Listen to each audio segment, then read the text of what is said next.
You want a piece of me, boy? Nuclear launch detected. Hello everybody and welcome back to Starcraft 2 Nation War Season 4, brought to you by O Gaming and Blizzard. I'm Roddy, with me is notre, and we are getting ready for our second Nation War of the night. It's O Canada against Sweaty Guy. Yeah, 3 Zergs against 2 Zergs and a Terran. Yeah, I know, it's definitely Can not I the take right my place. dinner break right now? What are we doing? What are we doing here, Todd? Are we the Neil Where's Drogos? T. Drogo? Yeah, where's Drogo when you need him? I guess he's practicing for his matches, but he definitely could have helped with his ZVZs coming up. I actually think this is going to be a super fun one. I definitely don't think this is going to be 4-0 one way or the other. And I think both of these nations have potential to put up a fight against Korea. I'm not going to sit here and say like, oh, Korea better be shaking in their boots, because they probably won't be shaking in their boots, let's be honest. It's still going to be, they're going to be the overwhelming favorites, but both these nations thought they pack a serious punch. Yeah, sure, they do. Have you noticed you do Roddy poses sometimes when you're talking to a camera? Like when it's a close-up, I turn. like the recap from yesterday when you were talking, Yeah. and like, you know, they do the close-up of your face, the pre-recorded one. You were looking to the camera and you're like, you were doing a Roddy pose. I did not swear. know. You got a problem, man. It happens by accident. To be honest, most of those recap videos, I look like, I don't know, I haven't slept since 1974. Yeah, that's the case. No, man, I do sleep. 7 hours. At least 6. 7, you know it's not enough, right? You're supposed to get 8. 8 is perfect. 6 is minimum. 10 is max. Really? Yeah. 10 is max? Sleeping more than 10 is not good for you. So how is Funka so healthy? Funka is like, I've been doing 14 since the day I was born, and I'm loving it. He's like, those 6 hours a day I'm awake. He's like fresh as a baby. All right, so let's take a look at some of the graphics. Obviously, we're going to take a look at both teams. Yep. If we take a look at Team Canada, Semper is the team captain. It's a tiny bit surprising, as I think a lot of people would have loved to hear and see more of Scarlet. But Semper is a very good Terran. We already had Jessica giving him a little bit of love. I think he had an all-kill in the qualifiers, if I recall correctly, and overall he's just a very good Terran player. He's been one of those top North American Terrans that you don't really see internationally super often. But if you're in NA and you run into this guy, you know he's going to be very good. There No are some regret. Terrans like this, like some players that are on the rise. And like, you know, some people kinda know it. You kinda hear like the word on the street, but you have yet to see it. It's the same with Caesar from Australia. That guy I think is pretty sick, but people didn't really know him and stuff going to the qualifiers. And No Regret is obviously a little bit of a wild card here, Johan. There was a time where I really think that No Regret was quite solid. I think he got one map away from qualifying for Code A when he was really trying his absolute best. But he already announced a while ago that he's going to try to focus a little bit more on creating content, giving people a look behind the scenes. He enjoys stuff like this. Obviously, he still enjoys playing the game, but I don't think they're counting here on No Regret taking out Beyond an Innovation. Obviously, Scarlet is somebody that is capable of anything on her best day. Yeah, but No Regret is known as like a very aggressive, you know, slash all-in player. Maybe that's also, I guess, better than to have like a solid guy, because we saw like a couple of players try to play fairly solid against Bjorn, and that didn't go so well for them. So if Canada was to face Korea, I guess it might be better. But first, they have to go through Sweden. And No Regret. I remember I just had the flashback of his games against you at Home Story Cup. Thank you, Todd. Those were dirty, weren't they? Yes, they were. I'm still scarred. I've been showering ever since, but I still have No Regret written all over my body. Every day I wake up. Let's take a look at Team Sweden, as they are an all-Zerg lineup. If you're into the Swarm, then this is absolutely the place to be, and it's a very strong one. I think a lot stronger than a lot of people will give Sweden credit for at first. Sort of one of the absolute best Zergs in Europe. Of course, you know, you have Elazy, you have Snoot, you have Nurcho. Right after that, I think you have sort of Nemchar, same thing, Johan. He's so good. He will be going to China as well next week to represent Team Europe. And then Zenster, well, Zenster is Zenster, right? Yeah, well, I mean, Zenster got Grandmaster on North American ladder with basically not taking any gas, just slowing and queens. Really goes to show that all of you guys screenshots every time you get Grandmaster on, and they don't mean that much if you ask me, but hey, no, it's pretty good. It's crazy, actually, both teams, Canada and Sweden, the lineups have changed a lot over the years. Like, you can see, like, only sort of played in the previous Nation Wars. And actually, in all of them, he played. Nation Wars 1, he took 6th place, then 8th place, then 12th. And from Canada, that was only Scarlet. Yep. So only one last remaining players out of all the super experienced ones that they have, I guess, that played in the previous editions. Where's Desro? Where is Desro? Well, where is Hug? Yeah, I don't know. We missed them. They were a crucial part, an essential part, I would almost say, of Nationwide Season 3. Where the grass is greener and where you try to get frags and carry your team, but it's never enough. They're trying to let justice reign from above, but every single time I tune into those streams, it's ah! I don't think they're doing all that well. The interviews are almost ready, not completely yet. As soon as they're ready, we're going to throw it over to Funka and most likely Zombie Group, I assume, to hear a couple words of both Semper and the captain of Sweden is Nemchar.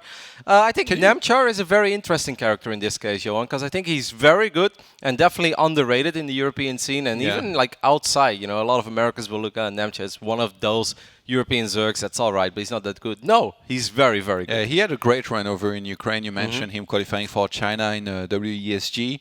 He took out a lot of good players there, so it's... Took out the Muslim, man. Yeah, I mean, he took the best one of them. Right? So, he took out Europe's best. Exactly. He really is one of those players that still works very hard. At Home Story Cup as well, I think he had like a decent showing. He went out to, I think he was Stats. Yeah. Who definitely was not in a mood to mess around. He used his best builds. Namchar is, I think, one of the players we really need to watch out for here. Yeah, I'm happy you bring up Home Story Cup because he also defeated Elazer. A lot of people would still say, obviously, Elazer is a stronger Zerg than Nemchar, but in that one deciding series of the lower bracket of the second group stage, Nemchar took out Elazer 3-2. I remember it very vividly. I was standing behind Emil. Emil, his heart sunk. His voice broke up a little bit. You know, he was trying to keep it together, but this is one of these moments where it's just getting a little too much for Emil. And I understand that, you know. It's never easy to see your country fellows go down. Fortunately for me, the Dutch always win. Fell from his eye. It all happened. I saw it. Let's take a look at some of the tweets, guys. I believe you guys have been sending us tweets. The cameras are going crazy right now. I don't know why we're doing 100 different close-ups. They're waiting for you to do a Roddy piece. It's only so many poses I can throw out. Nation Wars, go Canada, hashtag NW4. Once again, guys, if you want to see your tweet on this broadcast, all you have to do is include the hashtag NW4. We had a couple of very creative tweets already. Of course, get the hashtags going as well if you think a certain nation is going to win. Hashtag CAN win or hashtag SWE win. Can win. That's kind of funny, right? What are you going to hashtag? Me? Yeah. I predicted a Swedish victory. I don't think a lot of people will agree with me on this one because obviously Scarlet is in GSL, right? GSL Codes. That means that he's the best player in the world. Well, Scarlet is absolutely amazing, don't get me wrong. But I think taking out both sort of and Nemchar perhaps twice, I think that's very hard, man. These are European ZVZ experts and it's not going to be easy. I predicted Canada, but now that I saw I got a close-up of the lineup of Sweden. I saw their photos.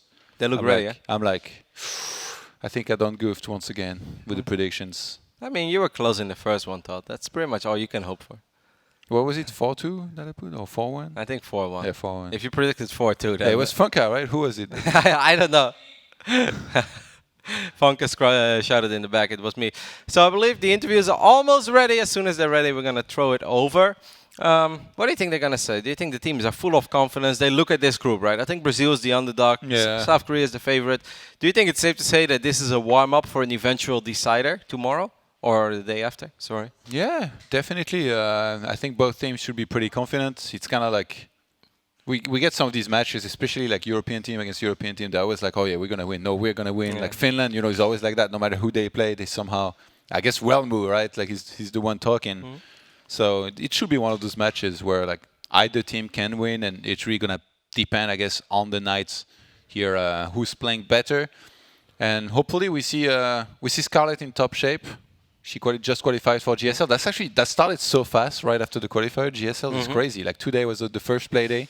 I already spoiled some of the matches. Yeah. I always do this. I always like, everybody should be watching live, right? So I say the result, and people are like, oh my god, like.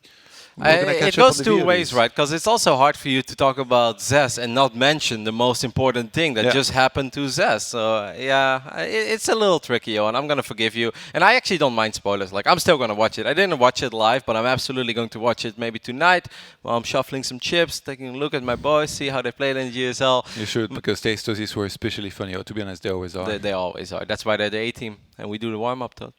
All right, let's take a look at the interviews. I believe they're ready, so guys, take it away. Roddy and Todd, we are ready for the interview, and in terms of sleep schedule and everything, I find that the sweet spot 10 hours. I really like 10 hours. It's really, really, really good. How are you? 11 says Todd, but no, 10 is the sweet spot. How are you doing, Zombie? I feel very good. Yeah? Thank you. Yeah. How are you? Well, I'm good. Ready to ask some great questions to our not captains, I think, because there's been a little bit of connection problem. Do we have the two guys from Sweden and Canada to answer our questions? Are they ready? Okay, 30 seconds, I've been told. So we'll have those guys. I think it's going to be, from what I can remember, sort of and no regret. We'll be answering our questions, and they're here. Guys? Hello. What's up, guys? What's up? Sort of, no regrets. How are you guys doing, first of all? I want to know. Sort of? You go ahead. All right, I'm doing all right. I've been a bit sick after Christmas, but otherwise just had a nice Christmas. Now I'm back to practicing, so I feel good. No regrets? I'm doing good. Yeah? Feels good. Are you in Canada or Korea these days? I'm in Canada right now. And But I go back to Korea in 5 days. Sweet. Life is good when you can go to Korea, every so often. Like it. Feels good. I like it too. Yeah. Okay, so let's just get these questions right off the bat. So for Sweden, sort of. Of course, you have an all-Zerg group, team. Squad. Might as well be a group, right? All-Zerg team. Do you think that's a weakness or a strength? I'm not sure. I don't think you can quite blind counter Zerg right now, so I don't think it's a huge weakness. Of course, it makes us we don't have that easy to snipe people, right? Because we can't just pick a Protoss with a good all-in or a Terra with a good TVC or something like that. We just have to go on our skills, I guess. So it's not too bad, but could have been better. All right. No regrets. Obviously, you have to face a whole Zerg team, so probably a couple of ZVZs with you and Scarlet. How do you feel about the ZVZ matchup these days? Do you feel confident? ZVZ has been one of my best matchups forever, but I really like the fact that they're all Zergs because it kind of gives us options. Knowing your opponent's race right off the bat is really nice, firstly. So when you're picking the first map, you're playing a versus Zerg immediately, which is nice. And also we have the option of playing Scarlet's Protoss as well, So it's kind of like we have one of everything, Chiefy. Yeah, it's quite nice. Well, I can't really ask that question, but I'm really interested in potential, Protoss Scarlet. That would be pretty sick. Talking about Scarlet, of course, she seems to be the heavy hitter in your team. She just qualified for Codes. Do you think she can carry your team super far, considering on the skill level she showed to actually qualify for Codes? Yeah, for sure. I mean, her Protoss is quite good right now, so I think she definitely has some capability of carrying us right now. Carriers are quite strong still, so yeah, I think she definitely has a good opportunity there. All right. All right. For sort of, I suppose, I was going to ask, of course, I think everyone's looking towards Scarlet for Canada, but does the Sweden team have any fear against Semper? Against Semper. He'd actually performed really well. Of course, he all-killed Portugal, and then has been looking pretty good in online cups. Do you have any fear of him, or is it only Scarlet? I think, at least for me, I feel very confident versus both Protoss and Terran. And I'm sure the other guys would feel comfortable versus Semper as well. So for us, the biggest threat is Scarlet, I think. Okay, seems about right. Last question for you, sort of. Obviously, you've got in your team quite a persona in Anton Zenster. Can we expect something crazy out of him, like a ceremony or something? We all love Anton, and we want to see stuff from him, obviously. But do you know if he prepared something quite cheeky? I don't think he prepared anything, but he's Anton. He's always gonna do something. You never know where you have him. So. All right. Seems we'll see. Yeah. For last question for No Regret, actually. No regrets. How do you feel if you're sent out? If you had to be sent out, you feeling pretty good? What? Our sent outs? If you are sent out, if Scarlet and Semper both lose, are you feeling pretty good? Do you have an all-in ready? Oh yeah, I'm ready. This is what I've been. This is what I'm made for. ZVZ on best of ones. I mean, this is pretty much the only thing I've been preparing for the last 5 years, and I have all-ined every single ZVZ for 5 years straight. I have 15,000 games played on one of my first account. I am ready for ZVZ Best of Ones. With them having ping. This is exactly what Nation Wars is Good to about. hear. All right. No regrets. He's pumped. He's ready. Sort of, do you have anything to say about that? Well, I think he can try his cheeses, and I don't think they're gonna work versus us. They're more like designated pressures into more advanced middle game pressures. I would never call them a cheese. Okay. Never refer to art as cheese. Okay. All right. Ever. This is some top-notch BS. I like it. No Do you regrets. go to Mona Lisa and say, "Wow, look at that cheese on the wall"? No, you don't. Okay, you say, "Look at that designated pressure." Okay. All right. Thank you. All right. Man. New meta discovered, live. Now we just have to ask you for your predictions about the match. So I guess no regret. You're that pumped. I'm gonna ask you first. What do you think the match is gonna look like? I think it'll be surprising if we get our second Canadian playing. I'm just kidding. I think it'll be a bit closer. It depends. Like, I think our ace match with Scarlet's Protoss is pretty like 100%. You know, like we're gonna play her worst race first, which is Zerg, and then we're gonna play her as our ace. You know, Protoss ace. We're actually. I'm gonna tell him now, so he can prepare. But it's not gonna matter. Sick. Right. You've got a great strategy going on for yourself. I'm really happy about that. Sort of prediction. I think it's gonna be really close. Like, I think we can take down Scarlet though. We have 3 players that can just prepare for the same matchup. So Can you prepare for carriers 3 times though? You know, it's kind of hard, man. we'll see, I guess. But I think we're gonna win 4-3. All right. And now the only thing that we need to know is who's gonna be starting. First of all, sort of, who's gonna be starting for Sweden? We're gonna send out Anton first. Oh, my man. Even no regrets likes it. Oh, Anton, nice. And I'm no regret. excited. Who comes out first for Canada? No regret. No I regrets. expect that. Okay. No regret versus Anton. No regret versus Zenster. Obviously, it's easy to start things off. Thank you so much, guys. Cool interview, and I guess good luck. Have fun. Thank you. Cheers. All right. The trolling level was super high. It's 100. Gets me excited Yes. quite a bit for that matchup. Oh, I'm super excited. No All right. regret. Like, really pumped me up. Like, 5,000 all-ins. 5,000. He's got to be pretty good versus 5,000. Zenster. Okay, so considering you're excited, can you do the most epic throw of all time to our casters? No, I'm just kidding. All right, Rotterdam, Todd, please take it away for the amazing ZVZ match. Booyah. Oh, Johan, I love it. But I actually had an update just coming in.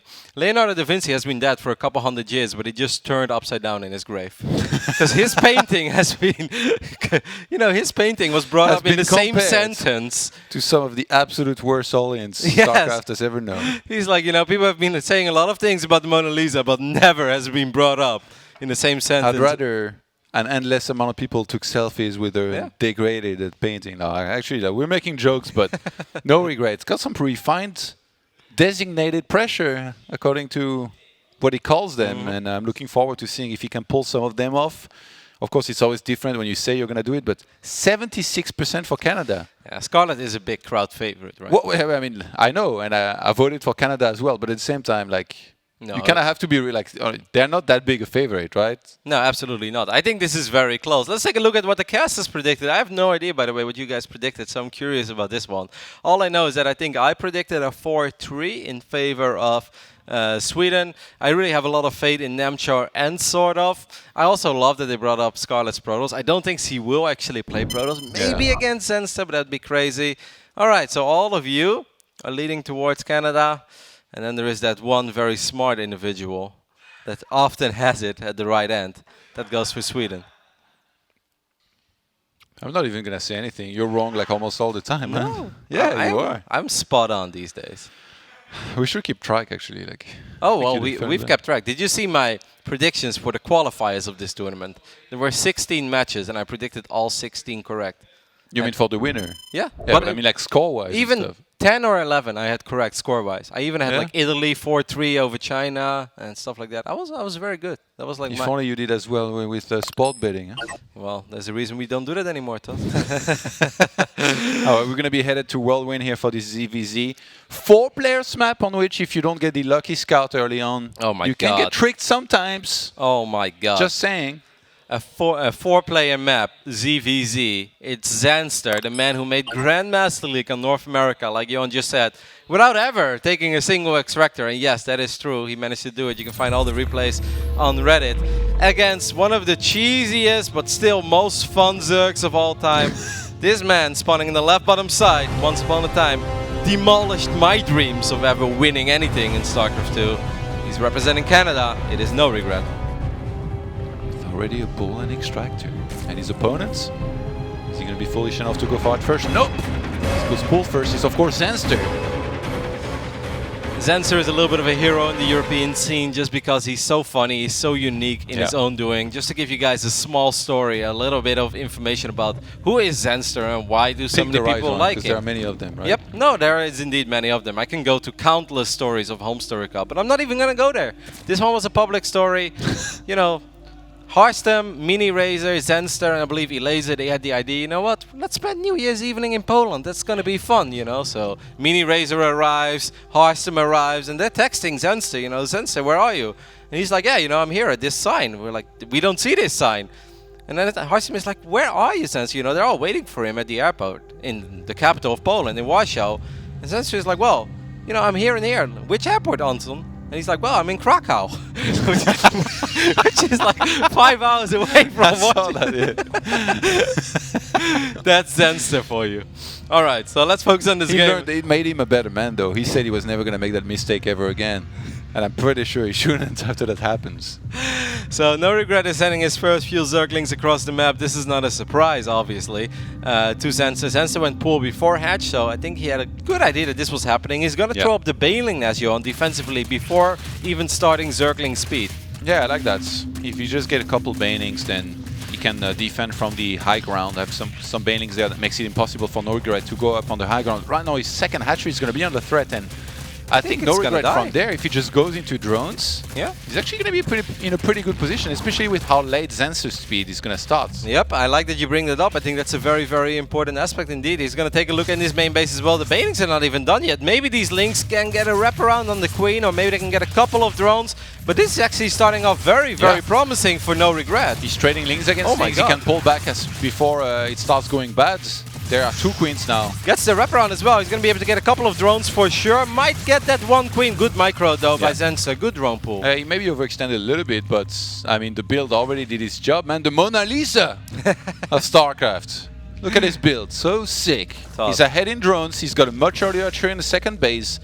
And Zenster, what is he supposed to do other than try and retake that natural and play from behind? Is he actually going to all-in? He might be feeling like he's forced to. Then again, would it even work, right? Yeah, that would just be too late. Speed only starts now. Yeah, solid opening over here for No Regret. The man that has not been playing that much StarCraft lately. Obviously, he's still playing. I mean, all these people that love StarCraft, even when they say, you know, I'm kind of giving up on going super full-time pro, within a week they're still lathering a little bit just because they love this game, they want to be part of the scene. And like he said, you know, he has a single account with 15,000 games. And they were all leading up to this one tournament where we were playing best of ones on 4-player map ZVZ. Years of practice. I think I got very fortunate, I think, as well. Just like, not just build order-wise, but scouting-wise. Because I think Zenster went to the top right first as well with his Overlord. So it's good on No Regret for now, but it's far from over. Like, Zenster is so good mechanically that I think if you don't finish him off, as long as it goes into a longer game, I think he's going to be advantaged. And right now, Zenster is all caught up on the walk account as well. I don't think No Regret should try this too many more times. With a couple of queens there, I think Zenster is too good to just lose Bailings like that. Don't want to give away too many links for free. He's going to try one more time, but once again does not succeed. But the first roaches are on the way. What do you think that... You might just all in, or... Of hatchery attack, you mean? Yeah, why would you get 2 roaches like this when there was no real threat of being attacked now? Like, look, he's making more Overlords. But he doesn't know what we know. He only saw a couple units. Maybe he's worried about a proxy hatchery. I mean, that's what Zenster... 4 roaches. If No Regret makes a ton of units in attacks now against a droning up Zenster who went for a lair that's going to be useless against an attack. It could be great. And it is it's horizontal. Roaches, there we go. Yeah. Channeling the inner moment. And Designated pressure into mid-game light pressure. Yeah. Well, actually, I don't remember how he said it, but wow. you get it. He got another Bane there, Todd. Every Baneling that he picks up. Zenser is going to run a couple of links into the natural of no regret, and we'll see the lack of drones, and we'll see the first roaches should throw off as And many he's still spines. droning up. Yeah, he's going to stop 3 spines, 4 spines, immediately try and get as many units as he can. Are they going to be in time now? I think the spines will finish up in time, but he needs more than just spines though, because 8, 9, 10 roaches, they can pick the spines off pretty much one by one. The queen And count they're is very not spread out as incredibly well. high. Like some of them might not even be attacking. Oh my, 14 roaches, Todd, against spine crawlers and 3 queens. Can Zenster make the hold here for Sweden? It's going to be really tough, especially since no regret. It's going to be reinforcing with mass links, I'm sure. Even starts a spire, actually. Zenster thinks he's likely to hold this. Well, Bailey's actually get a couple of good connections. Good save on that first queen. A lot of the roaches are going to avoid the majority of the spine crawlers though. One roach is taking a lot of damage. The roaches should just run into the main base, right? Yeah, he's going to do just that. Baneling's going to get some good connections, but I mean, still Banelings against roaches, they're less than ideal. And behind this, is there actually a Baneling nest going on the way here for no regrets? He's going to snipe the spire. Oh my god. Wow, that's a massive pickoff, and these roaches are already getting a pretty good ROI over here. They should be able to get a couple of drones as well. And once again, Zenz is not mining right now. Lost, of course, a lot of drones, morphing all of them into spine crawlers. Lynx have avoided. Actually, no, those are the Lynx from Zenz. I thought they just ignored the spine. I thought this was going to work, but actually Zenster holds, and now he has a spire on the way against a no regret that didn't even start a lair. There is a ton of spine crawlers ready on the natural. It's not over yet, Todd. Yeah, that's the follow-up designated pressure. This coming up. the first was just a poke, and this is the light pressure attack from no regret. A gentle tickle. Yeah, just testing out Actually, the it waters. might just tickle in with the amount of spines that there are there. This was just no regret at the edge of the swimming pool, and he just put his feet in, you know, just testing the temperature. And now he's like, actually, the water is quite pleasant. I think I might walk down this little stairway into the pool. Alright, here we go. This fails. This might be the end here for no regret, who moves right in there with a ton of banelings. He tries and keep them alive for as long as possible to make sure he can get some connections. Onto the Zerglings of Zenster. The banes were a little bit late for Zenster, but eventually they will finish up and get a massive connection on the north side. Well done there by the Swedish Zerg, and I think he's actually done it now. I mean, he's still 9 workers ahead. First Mutalisk are on the way. It looked so promising for no regret after the beginning. Game pause. Zenster's gonna go up for a pause. Yeah, I mean, he's got Mutas on the way. I really don't see how Zenster could ever lose this with the amount of spines that he has left. He really won't take any more damage from these attacks. And When 6-7 roaches made it into the main base, I kind of thought that was enough, because at that point Zenster really didn't have that much. And even after... it's not that much, to be honest, 6 roaches. Like, there was a few queens that came back. He was making consistently a lot of links. It depends, right, where they are. If they're tucked away, but I think the first links getting pretty decent surface area. And they didn't go behind the mineral line immediately. He sniped the Spire, which I do understand, because obviously, you know, without layer attack, it's very hard to deal with Mutalisk. So you want to make, you want to kill it as quickly as you can. But excellent hold by Zenster. Got to give credit to that one. I think if behind this, no regret had been droning up, might have been able to do it. But Zenster takes map number 1 here for Sweden. Sickest BM pulse of all time.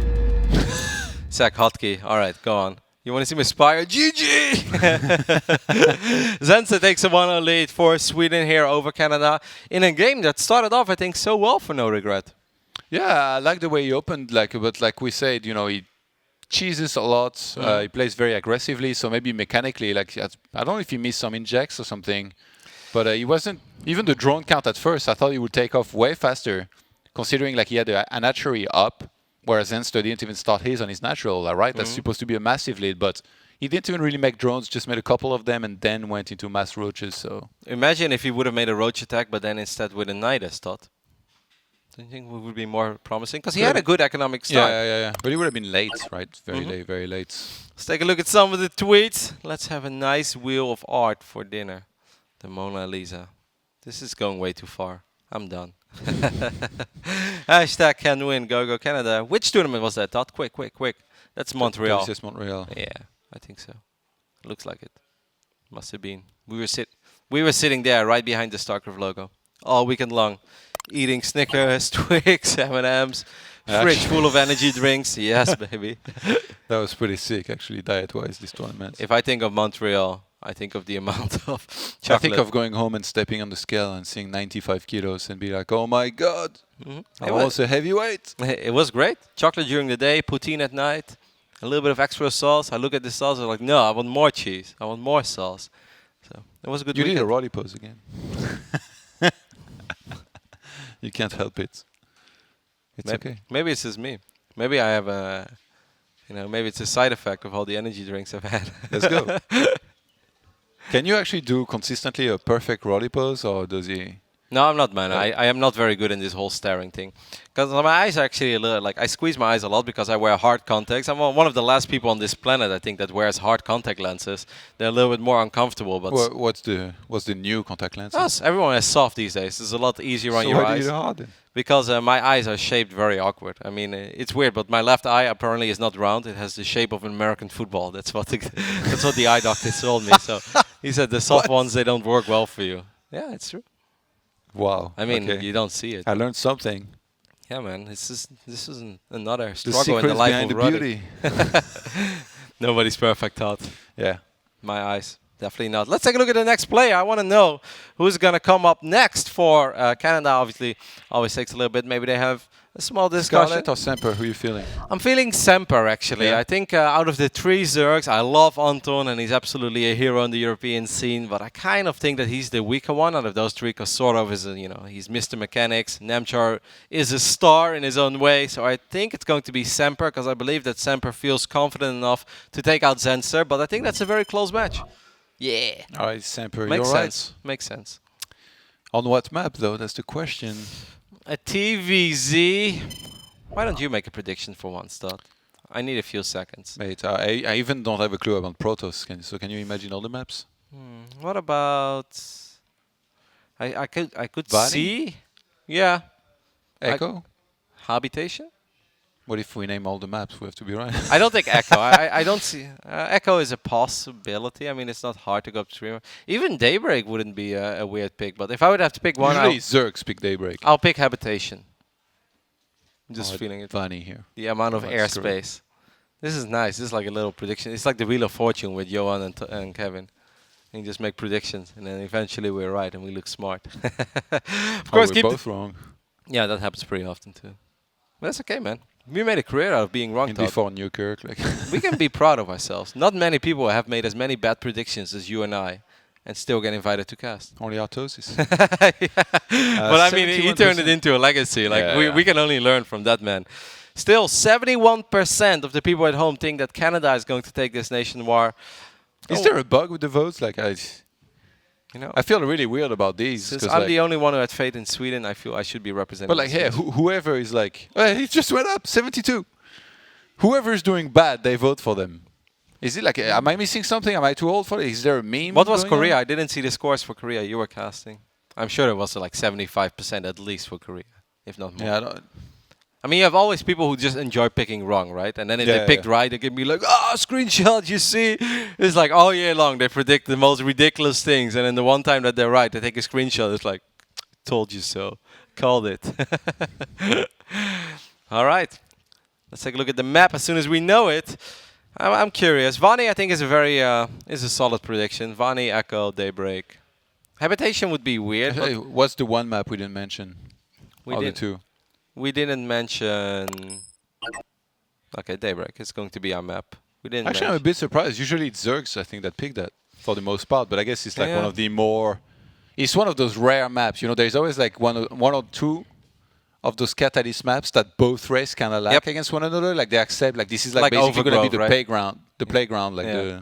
that's going to be used most of the time. And Daybreak is kind of like that, I guess, with No. TVZ. I totally agree. I think Overgrowth was like that for a long time in Heart of the Swarm until... Frost was like that. Yeah, for some Frost was time. the map that nobody ever vetoed. Even if it was a 4-player map, you don't veto Frost. That's like an agreement. It's like you don't veto Frost, you don't veto Overgrowth. And Daybreak was one of these maps that pretty much almost made it in. Back then we didn't have Hana, a great... man, as well. didn't have a great map pool back then when Daybreak was into the map pool for the first time. Because we played it every time. I don't remember. What was it? What else was there? I think something weird, like maybe the map with the wide open ramp, you know, the 4-player map where Life and Maru played. I think just maps like that, Inferno Pools or something. Either way, We are loaded in to Daybreak, and we're looking at the main base of our Canadian Terran player, spawning on the right top side. His nation is down 0-1. Can he turn it around? It is Semper. Representing OSC Root as well.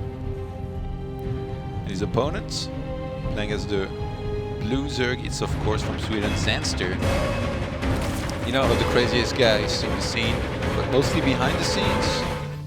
A little bit on camera as well. I think he just didn't have that many chances to really show off his personality. We need to bring back the Roddy Show matches, Todd. We need to put a camera on the streets of Krefeld is what we need to do. Then when he's sleeping on the train station at 7 AM, not even knowing what he was up to the last few hours. Hey, his personality really is gonna come out. You know what he will say then, Todd? That he was bawling. I picked Zenser up once with the streets. He was asleep around the corner of Home Circle. I was like, Zenser, are you alright? He's like, yeah, don't worry. I was like, you sure? He's like, yeah, man, I'm bawling. I was like, I don't know. You're sleeping on the streets of Krefeld, Germany. Like, I'm not really sure. Floyd Mayweather is looking at you right now thinking, this young man is really bawling. I gotta step up my game. Definitely a special guy. Kinda reminds me actually of Nama. Nama was also like that. Well, Nama started off as a quiet young man. Kinda like Zenser, I guess. Yeah. But esports has corrupted them, Todd. The money and the fame made them all change places. It's a little Tupac quote. It's different as well. There's always someone who's like, how much money did these guys really make? It's like, guys, relax. It's just a song. Alright, so I'm very excited for this one. I do want to pay close attention to it because I think Semper is a player that really deserves more love and recognition. He's been a hard-working Terran in the North American scene for a while. Yeah. There is nobody in NA that looks at Semper and thinks that he's an easy win. Like, you really have to respect him within that region, and this is just a great platform for him, right? A great stage to show off his skills to a bigger audience and go up against some of the best Zergs that Europe has to offer. I wonder if Zenster ever played Gasless against Semper. Can you imagine? There is a good chance he did. Can you imagine if you beat him with that Queen Link style? The PTSD from Semper this game? I think I think Semper is too good to die to silly stuff like that. Then again, Zenster, like, he ladders on Europe as well, I'm sure, and does pretty well there. He probably faces like top Terrans, like the Muslim and stuff all the time. So if you get practice against the best, then you're not supposed to lose to other Terrans, right? It is true, Todd. Very cautious movement so far with the Reaper. For the people who wonder, like, why would you make a Reaper and keep it at home? I think he was slightly worried that Zenster maybe would have opened up in an early pool, sneak a couple of Zerglings across the map, and one of the most frustrating things for a Terran is when they open up Reaper Reactor. Reaper makes it to the other side of the map, and then a couple Lings start showing up, and they will start nibbling away at that SCV. I'm a big fan of the pneumatized carapace there from Zenster to make sure he scouts exactly what Semper is going for and reacts accordingly. He's going to be sending the Overlord in as soon as that finishes, I'm sure. Very standard opening so far from Semper, right? It's just going to go for the good old 2-1-1. Double medivac with a ton of Marines heading across the map to try and put on some good pressure. Occasionally Zerg will go full derp and actually tie to it.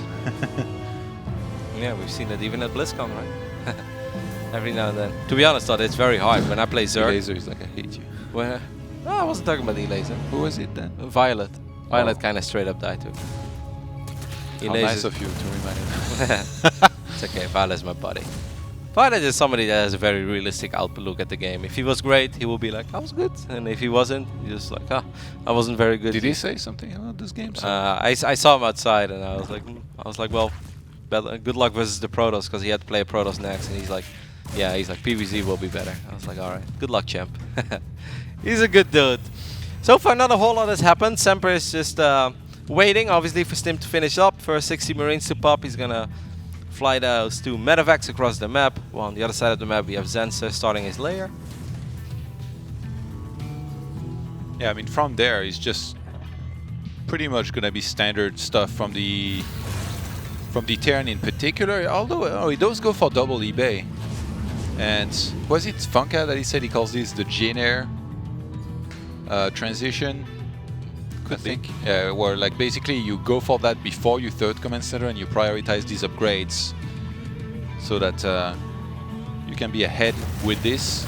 That's obviously like it's gonna delay your third base by quite a bit, but if you're doing well upgrade-wise and then you go into that 3-3 when the opponent's kind of stuck on 2-2 because of the pressure you've put on, kind of like this, right now, and you get good trades, then usually you're going to be in a good spot. And on a map like Daybreak, I mean, it's obviously pretty nice to play. It's like Yeah, Semper, you know, he doesn't overextend. Just kind of moves in there, gets the creep tumors, moves out. I love that. I hate it when a player, you know, is doing well and then all of a sudden he goes for an attack and it's like, what are you doing? You know, loses everything. Yeah, there are no Banelings, but there are quite a few Zerglings out there. He's actually going to jump on top of these queens. He gets one queen, doesn't really lose anything. Does take a little bit of damage on one of the medevacts, but that's alright. I think he can be quite satisfied with that. He pushed the creep back. Zergling's actually just going to jump on top of these Marines, managed to get one. I thought it was going to be the caster curse. I'm like, I love that he's pulling back on time and he just steams. Into 5 queens, ends up losing both medevacts. Banelings roll in, everything dies now. Spire is halfway done, Baneling is finishing up, but now with 3 medevacts out, this could actually be kind of a tricky hold, right, for Zenster. It's a very early Spire, to be honest, and like delayed evolution chambers against the Terran that's rushed for these upgrades. Wow, this is going to be a little bit tough. There are a couple of Banelings in the mix, but obviously these Banelings won't have Baneling speed. Now Semper is not beyond, but he's pretty good with his focus fire as well. Once again, pushes back the creep. It's going to make it very hard for Zenster to go up to 4 bases. And, you know, just to spread creep to begin with. And if these 1-1 upgrades finish up, Zenster, I think, needs more than just 5 Banes to deal with that. Yeah, the armor is a little bit delayed there, but actually Liberator as well being made with this from Semper, who so far is not really letting Zenster creep spread at all. He's completely denied it for the most part. Supply block by Zenster, and that could be on a very ugly moment as well, Todd. Reaper goes forward, throws the grenade, wants to see what he's dealing with. That Spire is a tiny bit exposed as well. Banelings will not connect with anything other than that Reaper, I believe it was. And I'm not even sure if it died. I don't think it did. It's nice that Zenster is dropping creep on that right-hand side base, but Liberator will be set up. Queen is gonna die, I think. Liberation zone. Yep. Yep. Wow, it got close. No, there's a lost mining time as well, and at the same time Semper is moving his forces towards the north side of the map. Now all the queens are gone, Todd. It's just a couple of Banelings. Baneling speed is about to finish up though, so that's gonna make the life a little bit easier of Zenster. Semper needs to be very careful actually. Like if a couple of those Banelings get some good detonations there, some good connections, they will clean up very quick the amount of Marines that he has. He's super Marine heavy, that's pretty much all he's been making. What's the Baneling count right now and the Zergling count? Because I believe, wow, the Zergling count is very high. 64 Zerglings on the map. Zenster has been very careful as well with his links. His micro is sick. Like he's known for being one of the fastest Zergs out there, and it's really showing there. Nice Liberator. I love when Terrans do that though. I really feel like it's one of the strongest things you can do to kind of fly around, set that up, take out some drones here and there. But Zenster's reaction time has been pretty spot on, to be honest. Yeah. He's gonna clean that up very easily, not lose any drones. Well, he lost like 1 drone against 2 Liberators, so that's indeed excellent. Did of course end up losing that queen, but he had plenty of queens, so losing 1 is not the end of the world. +2 attack starting, but +2 armor is not that. I'm afraid that he may have queued him up at the same eBay. That would be very unfortunate for Semper. I was wondering if Zenster might want to attack, like usually you start your upgrades anyway, but I think he just kind of delayed that. He was worried about being forced to take a fight sometime soon. Wow, that one middleist living on the edge, Johan, just like you, every day. Says the guy who goes to casino after every broadcast until 6 AM. I'm the one living on edge, going to bed at 11 PM. Well, wow, you're still alive, Todd. It's amazing. Staring into the face of danger, picking up that Liberator as well. Well done. +2 attack, more than halfway done now for Semper. Once again, +2 armor is a little bit delayed, but it will eventually finish up. Well, Sensor also has his 2-2 upgrades on the way. This could get very interesting. I'm a tiny bit worried right now for Semper, because he doesn't really have any map vision anymore. The Liberator harass really has not been able to achieve anything. Yeah. And at this point, you kind of just sit back, right? You know what I've seen so many times in this situation? Like both players kind of like get up to a huge army and max out, and then the Terran gets cleaned up like massively by Banelings, and then he's just like 50 supply behind and ends up losing the game. I mean, there is no Fort CC. So it's really time that these, hopefully the mines can get some mass connections. Accidentally, I want to say accidentally, picked up a couple of units, but it seems like it was on purpose. Oh, Zenster's gonna counter-attack with a huge chunk of Zerglings there and Banelings. There's a drop as well heading towards the left top side. This is where this game will get very explosive. The Banes do not really connect with anything, but that Widowmine did do a little bit of friendly fire on the Liberator. 17 additional Banelings being morphed. There is a counter here. It's going to try to create a little bit of a wall up with extra barracks, but that's a little bit too late. This bunker is awfully exposed and will get taken down. And these Mutalists thought we'll find an opening for the first time in this game. Oh, actually, they will just die from these Marines because he wasn't looking. There is a drop elsewhere on the left-hand side that was keeping Zenster busy. Yeah, it gets cleaned up eventually, but it did force Semper to come all the way back home. Lost 18 SCVs, and yeah, he picked off a couple of Mutalists. Look at the army supply, by the way. Like, he was already over 100. Oh, that's my specialty. Look at it. 104 army supply.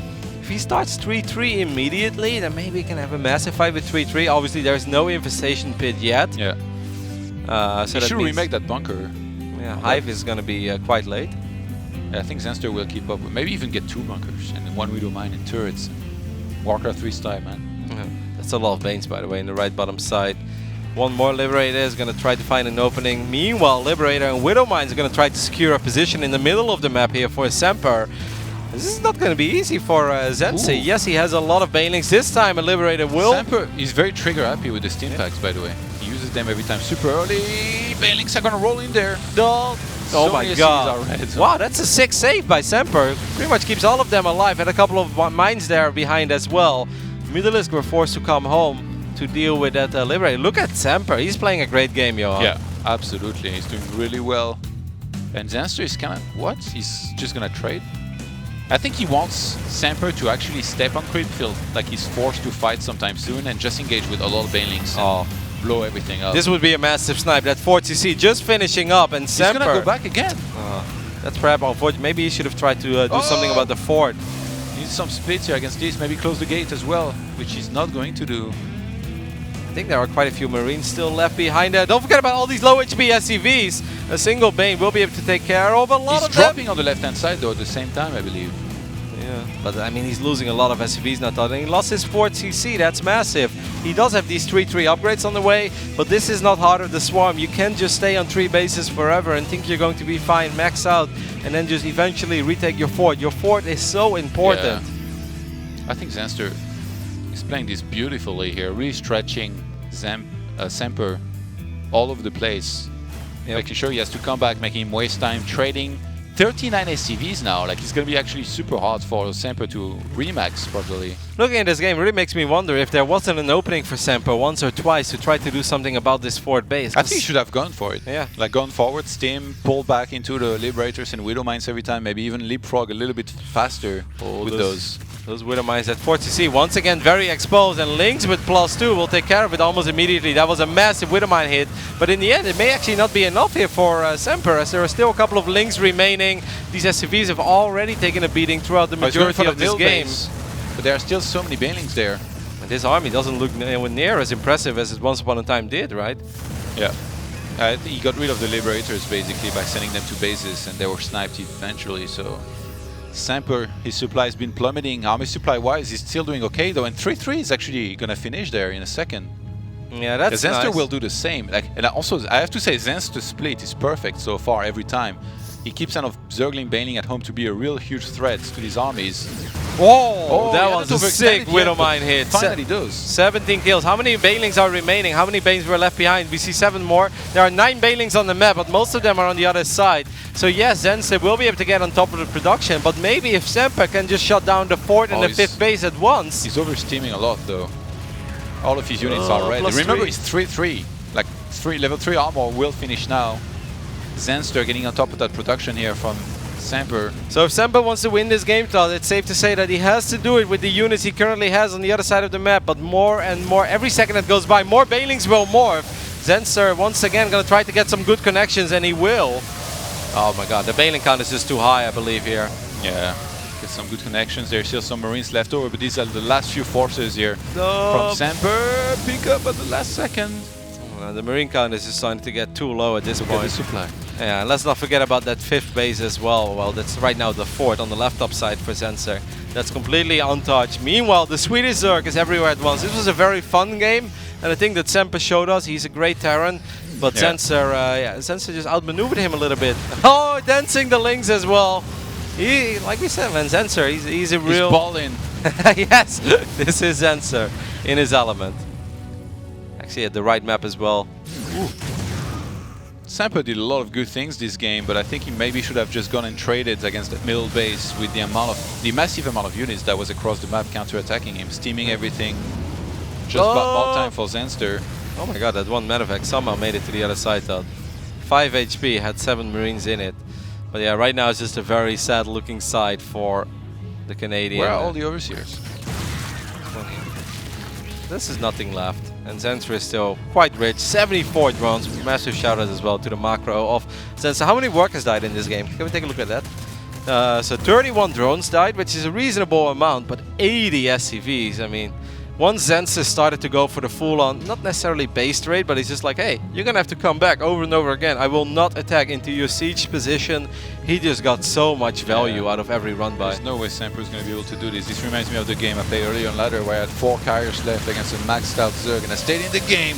He's just going to lose everything just like me and have to tap out, and that's going to be Sweden going up 2-0 here against Canada and forcing Scarlets to come out up next. Yeah, and Zenser also showing us that this team is not all about sort of and Nemcher. Zenser is actually in excellent shape as well. He played great, I think, this game.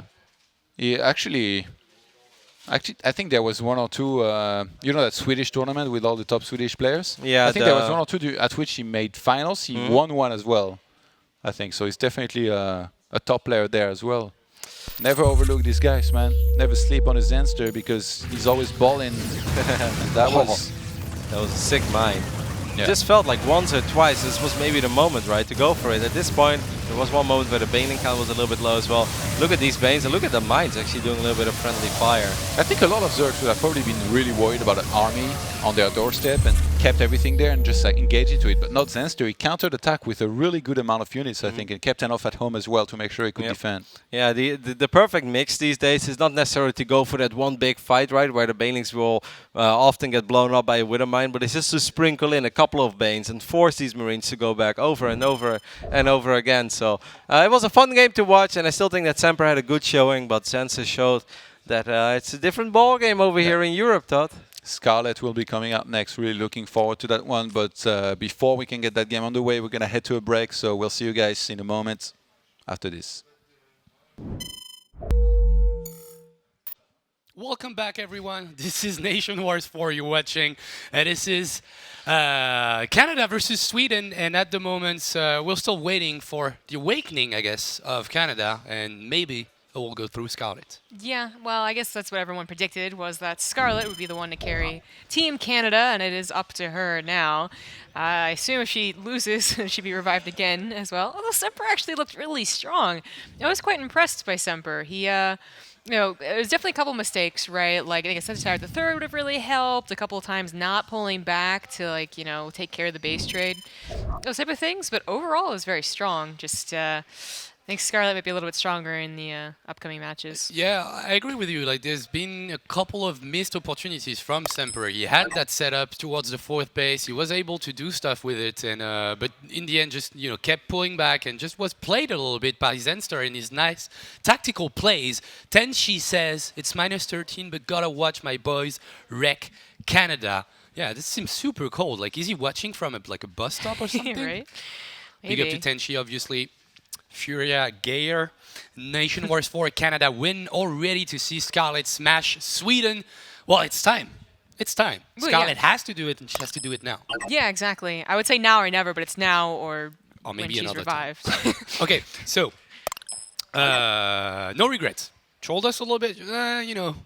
We're gonna throw our weak race first, Zerg, and then probably transition into Protoss play. Do you think that's something that could happen, considering she will only play Zerg players? I remember quite vividly some interesting games in PvZ that Scarlet played. Sure, yes. Her Protoss is actually pretty good, as far as I understand. Still actually pretty good right now, but I don't know. She has to be pretty fed up with ZVZ to switch to Protoss. Yeah, of course. It will be quite a decision to make. And to be honest, even her Protoss in Brood War is super good. Lost a best of 5 to her in Korea during IEM Gyeonggi. I was super pissed about it. She carrier rushed me first game, Yo, and then DD rush. She's so mean. She DT rushed me too in Brood War. And carrier rushed me. Never gonna happen again. Sasha, she's here in the top left for Canada. She's our last hope. Scotland, obviously. And in the top right, he's looking for the all kill, I guess. It's the blue Zerg Zenster. And at the moment, Anton is on fire. Zenster, the Swedish Zerg, just taking out quite easily, like defending quite well against the all-ins that, well, should I say all-in, the art that no regret, tried against him. And then I think his ZVT play is like really cool. I like the Mutiling Bane play with all the counter attacks, and I guess considering the maps and the positioning that Semper was taking that game, that was one of the smartest things that he said, and even that he did. And even Todd said that he liked the way he splitted his army, and I think it was really cool all the time, like getting all those Banings ready on creep to defend, and splitting those Zerglings and Mutalists to go for the counter-attack. But enough with this ZVT, this is a ZVZ with Scarlet versus Zenster. At the moment, pretty equal game. Both players have their hatchery going on. Speedling and Banelingness for Zenster. Yeah, I was going to say, there's one thing missing here, and that's Scarlet's speed. Of course, Happy Sensation is one of those maps that has a very small ramp and also pretty shallow too. It's right up against your natural, so your creep spread gets there like fairly quickly, right? So you can wall off before they're ready for any type of pressure build, I guess is No Regret would say. So it's not too surprising to see her do this here. It's not too surprising to see this really quick lair either. Still expecting a Roach Warren. As much as like she's a Muta player in some other matchups, I think it's quite difficult to go for that the rush to Spire in ZVZ nowadays. It's not really the way players get to Spire. Yeah, it's taking quite a bit of risk if you don't stop by the roach phase, I would say. So Scarlet, going for a quick lair, as you mentioned, probably going to line up with a roach +1 attack with speed, like Gyro Reconstitution. But at the same time, I like what Zenster is doing, like just taking advantage of the fact that Scarlet will not be moving before her timing, because that would be just, hitting herself in the foot, I guess, just going before those +1 attack and roach speed will finish. So Zenster takes advantage of this, goes for a third base on the gold, and there is nothing Scarlet can do at the moment. Yeah, I do like the way that Zenster is playing. I mean, obviously the upside of not having to get speed is that you have that much to dedicate into this lair, get that faster +1 and the roach speed. But I think that proper use of speedlings can really highlight in a way that other situations, other builds just can't, and that includes having a faster third base, which on this map can mean getting that gold. ZVZ doesn't quite have the positional units like a TVT, where getting the gold is just suicide, but it does have some. Like if it goes into Ravager versus Ravager, and of course, even without positional units, it's going to be about who takes control over this middle point. As soon as you take control, then the other person's gold base is just, it's most likely gone. To be honest, justice can rain from above in ZVZ. With those Ravagers being available, Scarlet will answer that third gold base from Zenster by her own third base with the gold. So Scarlet just matching a little bit in terms of economy what the Swede has to offer. But nice scout with the Zergling. I think he's not anticipating anything different than this strategy. You see the Evo, you see the Roach Warren. Now you confirm the lair. So everything is good and all. Zenster knows what he's facing, and he's starting to produce quite a bit of units, and I think that's a good call considering Scarlet will hit her timing in a couple of seconds. Gyro Reconstitution gonna be over now. 12 seconds until +1, and the Ravagers will come in and try to harass that base. Oh no! Not splitting drones. Well, Yeah, 2 drones just for free. Yeah, just 2 though, not too bad. And now of course the Zenster recognizes the threat. It was gonna come eventually. I guess he was just a little unprepared for the time. Still able to throw over those roaches though, so still going to deny mining as long as possible. And this is her actually taking this position. This is actually hers as she gets her own gold base up. She has had a higher drone count for a while longer, but of course countered with the gold. Now she's going to have her own gold, and could be transferring some drones over there.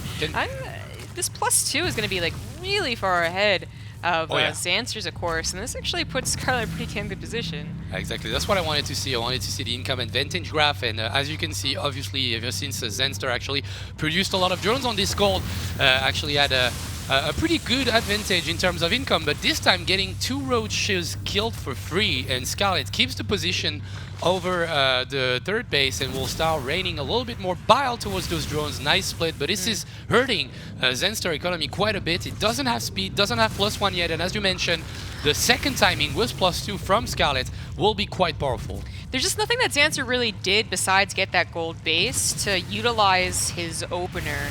I mean, it can be very hard to utilize speedlings on a map that can be like, so well protected to your bases just by 1 ramp, and the third one, well, the third was coming down so late, there's nothing he could do, really, to harass by the time she had units, but still, like, this is all, it's come to this point where it's just Scarlet taking control of the middle of the map, up 20 army supply, up an upgrade. and Xanster just kind of has to take it all. Yeah, and not droning at all, just building nothing but units. 87 army supply for Scarlet against the 78 of Xanster, and still trying to get that fight going. She's waiting for a +2 timing, while I think it looks this way. And everything she took the gold. She didn't make any more drones, just transfer a little bit to the gold, which is quite smart considering they will be way more effective on the gold minerals. And since still for now, both players just looking at each other and trying to hit each other with some biles, but no real engagement at the moment. Yeah, there's... It's like a very depressing game to watch, because unless Xanster had like 20-30 lings that we were waiting for the amazing counterattack, this really is just going to be a numbers game. Yes. I mean, Xanster had a moment where he had equal upgrades, like great, fantastic, but he still had a worse army, and he still can't mine off his gold. I guess these aren't lings, but they are some of his army, and at least it's something different than just the eventual numbers game that was going to happen if Scarlet was just like, you know what, I got +2, deny your gold base, that army doesn't look very big, I guess I'm going to go for it. Yeah, and we'll see if she goes for it with the +2 attack, but I agree, Xanster is actually trying to do something in this game, and this is what he has to do, because the future, by looking at each other in the eyes, is not good for the Swedish player. And right now, Roaches will deal the first actual damage that Xanster did to Scarlet in this game, getting a queen, getting a couple of drones at the moment, 10 actually, falling down super rapidly, but this fight might be a little bit hard to figure out for Scarlet. She's still, you know, a little bit trapped. She can't really get a proper concave, and she's getting surrounded at the moment. Yeah, she does realize that, though. She has Zelnaga, so she actually pushes into Xanster to kind of get him to stop that, basically. But this is a really good move by Xanster. I mean, I think to recognize that neither of you have your overlords to the south and be able to actually like sneak your way past there, something she also could have recognized, but obviously didn't. So Xanster, with a very good move, now has her down 20 drones, which, you know, she has that gold mining, unlike Xanster. It's been denied for so long, but still 20 drones is pretty severe. Yeah, pretty severe indeed, and the income is looking super good for the Swedish player, because now Xanster, Scarlet, sorry, has been pushed back 2k8 for Xanster and just a couple of thousand for Scarlet. Fight to the bottom, and even though she has +2, she's being outnumbered in this sequence of the fight. Scarlet has to, Xanster has to go back with a little bit of his army, splits a couple of roaches in the natural, will try to get some more damage. Xanster not looking, losing a Ravager right there. 127 supply against 110 in terms of army. So Scarlet remains with a +20 lead, but can't really do anything with it. Yeah, it's like the numbers look amazing. The upgrades are fantastic, but constantly this choke has been a problem, where I think maybe she's recognized having a bigger, better army occasionally, but then got, you know, corrosive bile from above. So Xanster takes a 4th base here, and Scarlet, she's going to start running out of minerals to remain a natural. The gold base, I guess, would have said would have been healthier, but she's been mining it so much more consistently, it's probably around the same. I don't know, Xanster, it sucks that he had to deal with this little predicament for so long, but he was very patient about it, and those run-bys ended up working quite well. I'm quite impressed by how Xanster is playing. We mentioned that we didn't know anything about his actual level these days, and what he's showing at the moment in ZVZ and ZVT is pretty great. And considering he's been down all this game, but he gets a lot, he eats a lot of biles in the face at the moment, just losing a couple of drones. Still 30 more army supply for Scarlet with the +2 against the +1, and now the surround is about to happen. Scarlet has had enough. She wants to take the fight, and she will, and at the moment it's looking super great for her. Yeah, of course she still has that +2 upgrade advantage over Xanster, but the army supply is actually evening up, rather. I mean, her surround is still going on, but now she's kind of getting pincered into as well. Does Xanster have a lot more reinforcements on the way, though? It doesn't really look like it, and there finally is that huge dip in army supply. Scarlet now up 30 and taking care of Xanster's army. Okay, can she reproduce enough, though? Like 13 roaches and 7 Ravagers. I think that Xanster did pretty well in this fight, because he had the advantage in terms of numbers of Ravagers, and I think he hit some pretty decent miles, and as you mentioned, the army supply looked quite good for Xanster for a bit. Xanster is going to ask for a pause. I hope this is not a hotkey situation like the game previous, but I think he did super great considering he was surrounded, less units, and the positioning from Scarlet with the surround was great, and yet he didn't right away lose the game, which was what I expected. Yeah, I really thought that Scarlet was just like getting a better game there, you know, but Xanster, I guess, just recognized if he waited patiently enough and made sure to use that choke defensively, eventually they both get maxed out. And maxed out armies, like even if one player has a better upgrade or not, it comes down more to position and like corrosive biles. So it almost worked out. And Xanster still finds himself 20 army supply down, still, well, okay, the upgrade Probably going to even up at least with a +2, but still down an upgrade. But to be honest, I think like if Zenster doesn't die in the like probably like couple of minutes from now, I think he will have a shot again. I mean, he used to have like about like 15 drones more than Scarlet. She evened that up a little bit by producing a little bit more drones, but he has 4 hatcheries, he has more larva. He will have the equalizer in terms of attack upgrade. The armor upgrade doesn't make that much of a difference in roach versus roach battles, and he will have the burrow, so a lot more opportunity to to make his multitasking capacity a little bit better in this game. Just trying for some harass and burrow roach action. I'm actually liking Zenster's position and Zenster's opportunity to go back into this game. Yeah.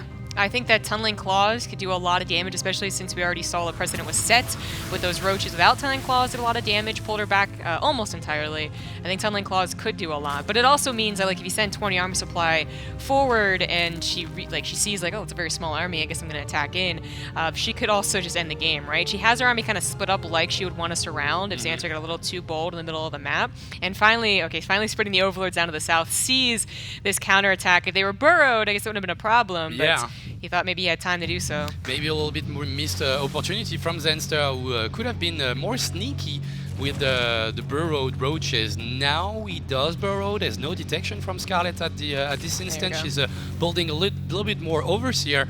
What kind of fight does he try to take here? Does he try to unburrow on the back? That's what he's gonna do. And Scarlet is a little bit split, and all those Ravagers are super exposed. Let's see the balls. Balls have been pretty well dodged by Zenster, and the Swede has to go back for a little bit. Army supply super close, and this is really hard to tell. It will depend on the corrosive bile connecting or not. Yeah, but Scarlet has a huge bank, and as long as she has the larva, in which she does, the army supply should go back into her favor eventually. That was a good maneuver by Xancer to try and get her caught out of position, and on top of her Ravagers as well. But it didn't quite work out as well as he had hoped, and he actually just takes a ton of corrosive biles. Oh yeah, those last corrosive bile were super hurtful, considering there was mostly Ravagers that got hit in this one.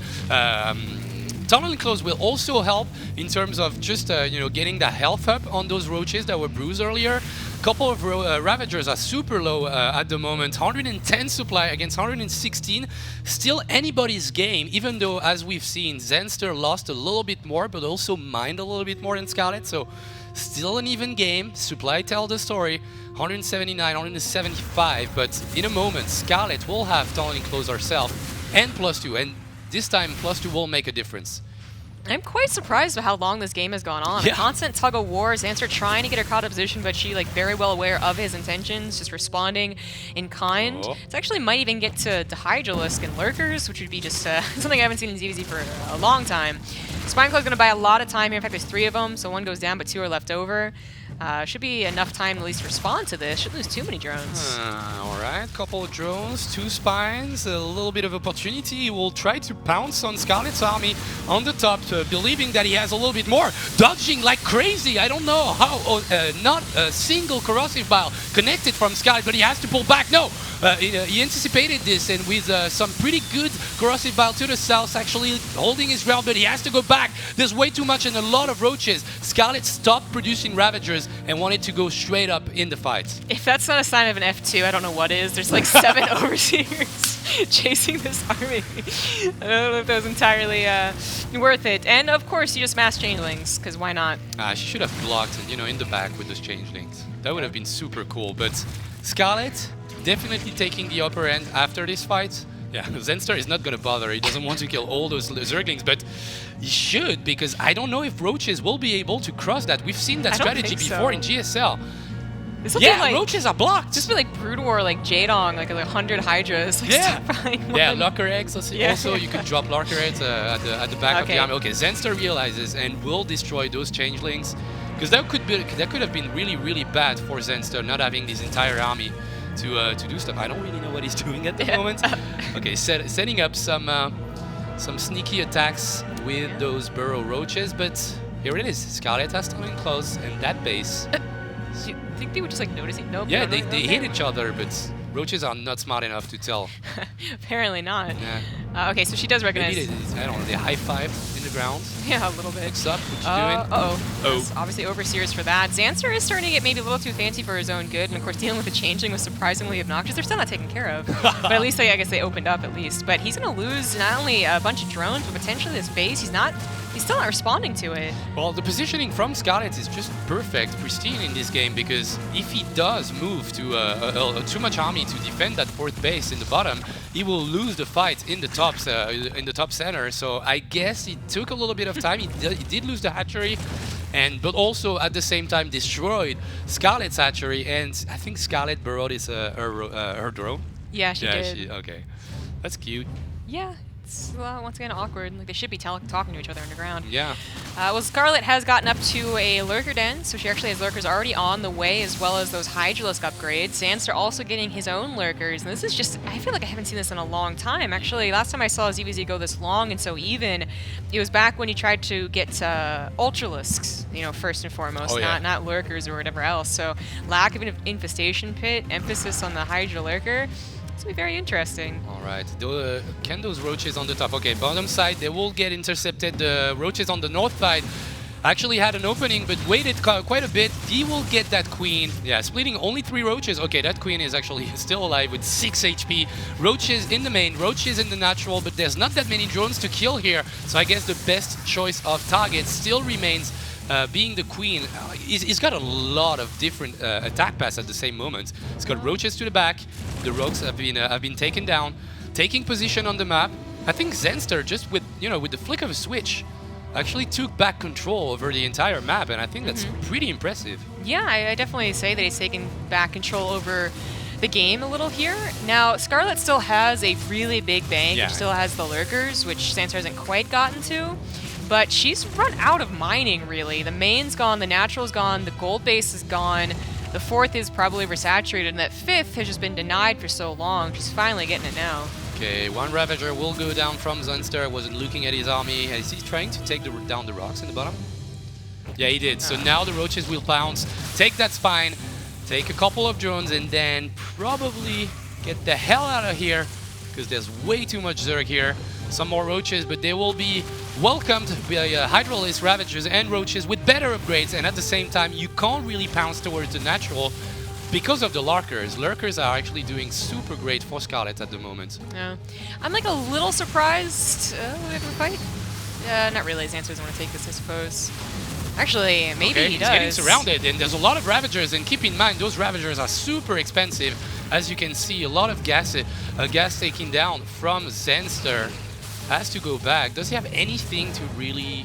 Well, he has a counterattack that's actually going to draw her back. She has a technical, like a tech advantage here with those lurkers, but of course they have to actually get burrowed in position. So as she outpositions Xanster's army potentially, that could be really good. It's only 4 lurkers, but it might be like some free damage. That's a free fifth, and there's no units, and he will have to go up a ramp with 3 lurkers burrowed, and this seems like the first point that Canada could get after a really, really tense ZVZ. Even though the supply is super close at the moment, Scarlet just, outplayed him and well, I mean, tactically speaking, she played a little bit better in this game, just taking out the opportunity from the gold and now taking the fifth for free, and those lurkers defending are actually doing quite well. She will lose some X, actually quite a bit of them. Yeah, that really sucks. I remember back when people thought that lurkers would be very good defensively, like on each base. Like just 2 on each base would be fine against charge light run-bys, and that just wasn't actually the thing.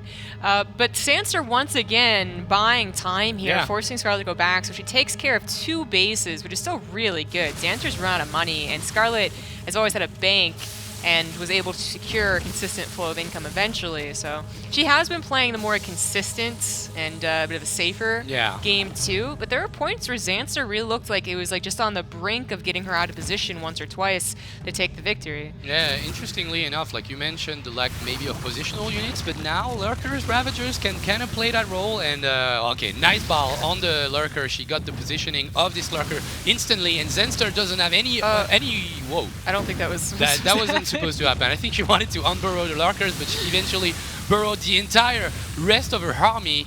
And now this is like 40 supply in terms of army that's going Scarlet's way, and this is looking worse and worse for a Swede. No money in the bank, he's totally broke, and Scarlet is just, you know, about to buy a Rolls Royce or something. Like he's got 3k 4 minerals and 2k gas. This is looking kind of good for Scarlet. Still not able to finish the game yet, but should come eventually. Zenster taking 2 more bases, he needs to, and Scarlet going for the high. Yeah, that's what I was waiting for, actually, since she had such a big bank for so long. I think she recognized her lack of income, though, and didn't want to try and spend it entirely on like a race to ultras.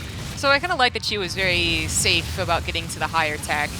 But 2 attacks, both going pretty darn well for Scarlet here. Just absolutely taking care of Xanster's army to the north. Xanster might actually be able to take care of Scarlet's army there. Okay, oh, there's a couple lurkers. Okay, there's 2 lurkers up a ramp. Scarlet has to think, Zenster has to think a little bit before trying to go up that ramp, and by this he's losing a hatchery. He will probably lose most of his tech. He has to replace. Now Scarlet's replacing his Rotrion. I don't know if she lost it at some point, but I guess so. She's yeah, running she 23 did. Okay. hydras. It was on the natural ramp, but yeah. There's way too much red on this map, to be honest, and Scarlet should be finishing this game with more than 100 supply more in terms of army. 2 lurkers off a ramp once again. You don't want to fight this. And killing a couple of drones is cute, but won't get you the game, I think. Well, getting some freebie roaches too as Scarlet tries to take out this 4th, so little things, but Scarlet still has almost an 100 supply lead and an upgrade lead that has been consistent for some time. Xanster, you're not going to get the all kill for Canada. Nope. Nope. Zenster should tap out any moment. Less than 100 supply against the 173 of Scarlet. And now, well, to be honest, I don't want to call games too early, but guys, this is over. This is totally over. And I guess talking about who could be the next player for Sweden, not gonna matter in terms of race, matters in terms of recent form, I guess. Yeah. Between sort of and Namshar. Yeah, I would say like send out. I think sort of is kind of recognized as the ace here. I would say send out Namshar to get a better read on Scarlet ZVZ. You know, you saw Xanster, and this was a very long game where you learned a bit, but like ZVZ is also sometimes map dependent, right? Like this was a very good map for what she did, the opener that she chose. Maybe another map wouldn't be. So they keep like testing the waters and then send out sort of. But I don't know. It depends, I guess, on their form and how they feel about ZVZ. And now Scarlet has 1 billion lurkers, 14 to be honest, 6 vipers. So the last fight could be a literal army of Zenster not shooting at all during the entire fight, because with 6 vipers and considering the small army that Zenster has, it's going to be super hard to dodge those blinding clouds. Scarlet will bounce once again, and this deals 3 hatcheries to the bottom, but with +3 finishing, lurkers everywhere. Zenster just, you know, wants this night to go a little bit further, I guess. Yeah, and maybe tire Scarlet a little bit before those next few games, and that's, you know what? He has the right to do it. Yeah. GG, well played, gets called. Zenster taps out, and Scarlet gets the first point for Canada. Yeah. That point about making her tired, though, what time in Korea is it right now? I'm so used to doing it from the US. Europe just confuses me entirely. I can't really tell you. I wish I could, well, but I don't want to do math on stream. Hold on, so. I'm going to do math on screen. Whoa. I'm going to do it. All Whoa. right, you talk about the replay. Whoa. Here we go here. I will talk about the replay while we try to do something. Some of the most weird thing you could do on stream, do math. So that was the fight. And yeah, definitely the corrosive bile actually made it quite good for Zenster, even though he was totally surrounded and will eventually lose a couple of those Ravagers, but did quite well. Look at the supply, like it just went up a little bit from Scarlet just after that with the reproduction of her army. But before that, that was quite an even game. Once again, it was like about a 20-minute ZVZ, so I guess they could have been like 10 million clips of it. But yeah, not that much to say about that play. By the way, I think it's either... So living in Korea has messed up how I converted time, but to be honest, but it's either 3 a.m. or 11 p.m.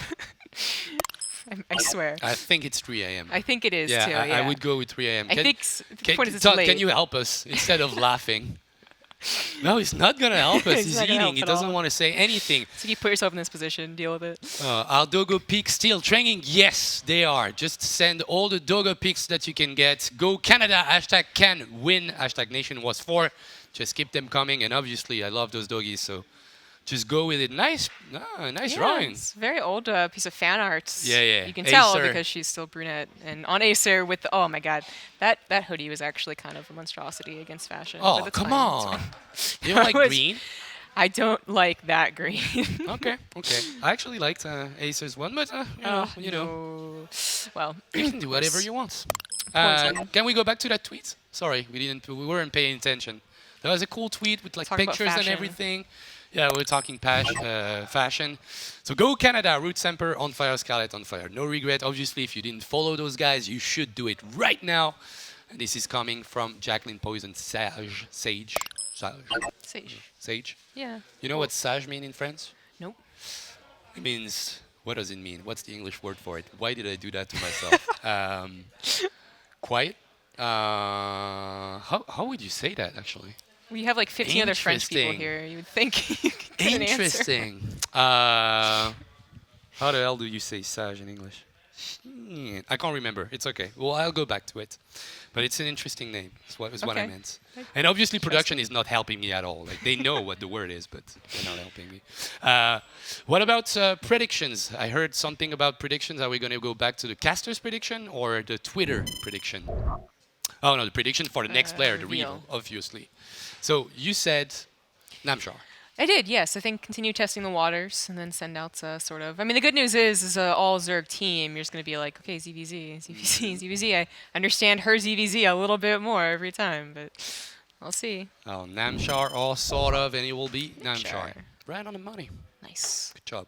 Like to sometimes appear correct. Like I know a Well, little bit.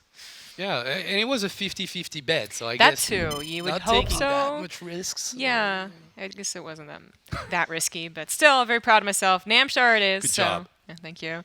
Namshar. Okay, so Namshar is actually quite history. I actually knew him a long time ago before any of his like I guess he hasn't really had like the breakout performance quite yet, you know. But there's been a couple moments where it's like, oh, Namshar actually got like a lot of like good stuff done that tournament. Like, it was Home Story Cup that Rotterdam was talking about, Yeah. but a couple other situations before then. But I knew him years ago actually because he cast on Base Trade TV for a little bit.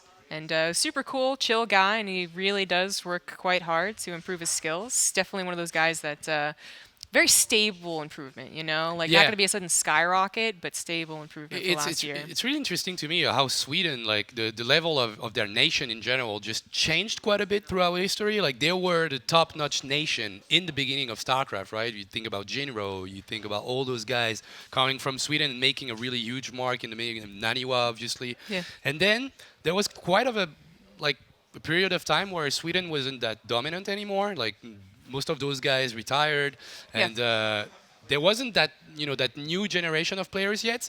And now once again, like Zenster, obviously, I think most people forget about it, but the WCS season that Lilbo won, actually, he played Zenster in the semifinals.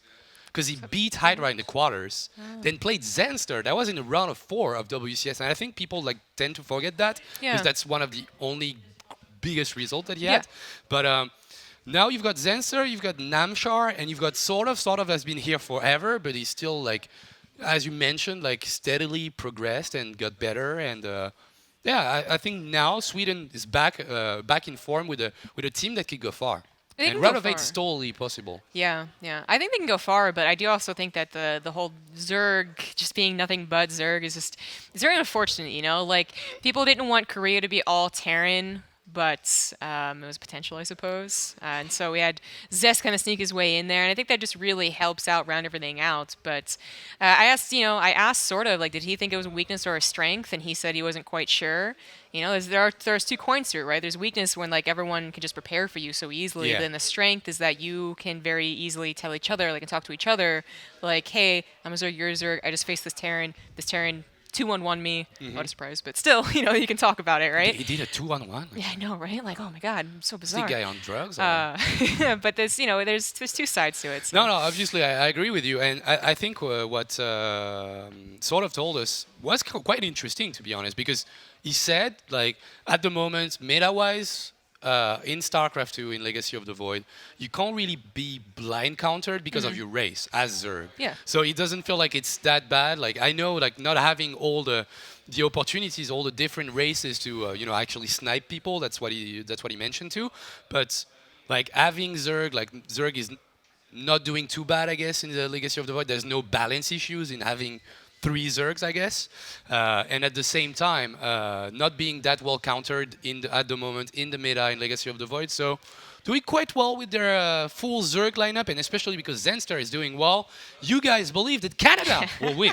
71% of you guys against 29 for Sweden, but it's still 2-1 to Sweden. Yeah, I was gonna say. I mean, I think the favoritism right there for Scarlet, to be honest, is pretty apparent. Who doesn't love Scarlet? In a poll like that, I'm not sure. I feel like someone brought up, like, I was like telling a story about Scarlet, and they were like, "Oh, did someone come up to her and say something?" And I was like, "An esports event? Like, who's gonna come up to Scarlet and be like, I hate you?" Yeah. You Well, should be like, to be honest, there's not that many people that will tell you that to your face. well, that's Twitter true. Twitter is a good place to tell people that you hate them, but then when you meet them in person, you're like, Yeah, I kind of like what you do, you're you know. cool, But Scarlett, yeah, obviously, huge fan favorites. Really happy to see her actually qualifying for GSL. Like, she's been trying for quite a while, and she has the skills to do it, and she proved it by being in GSL.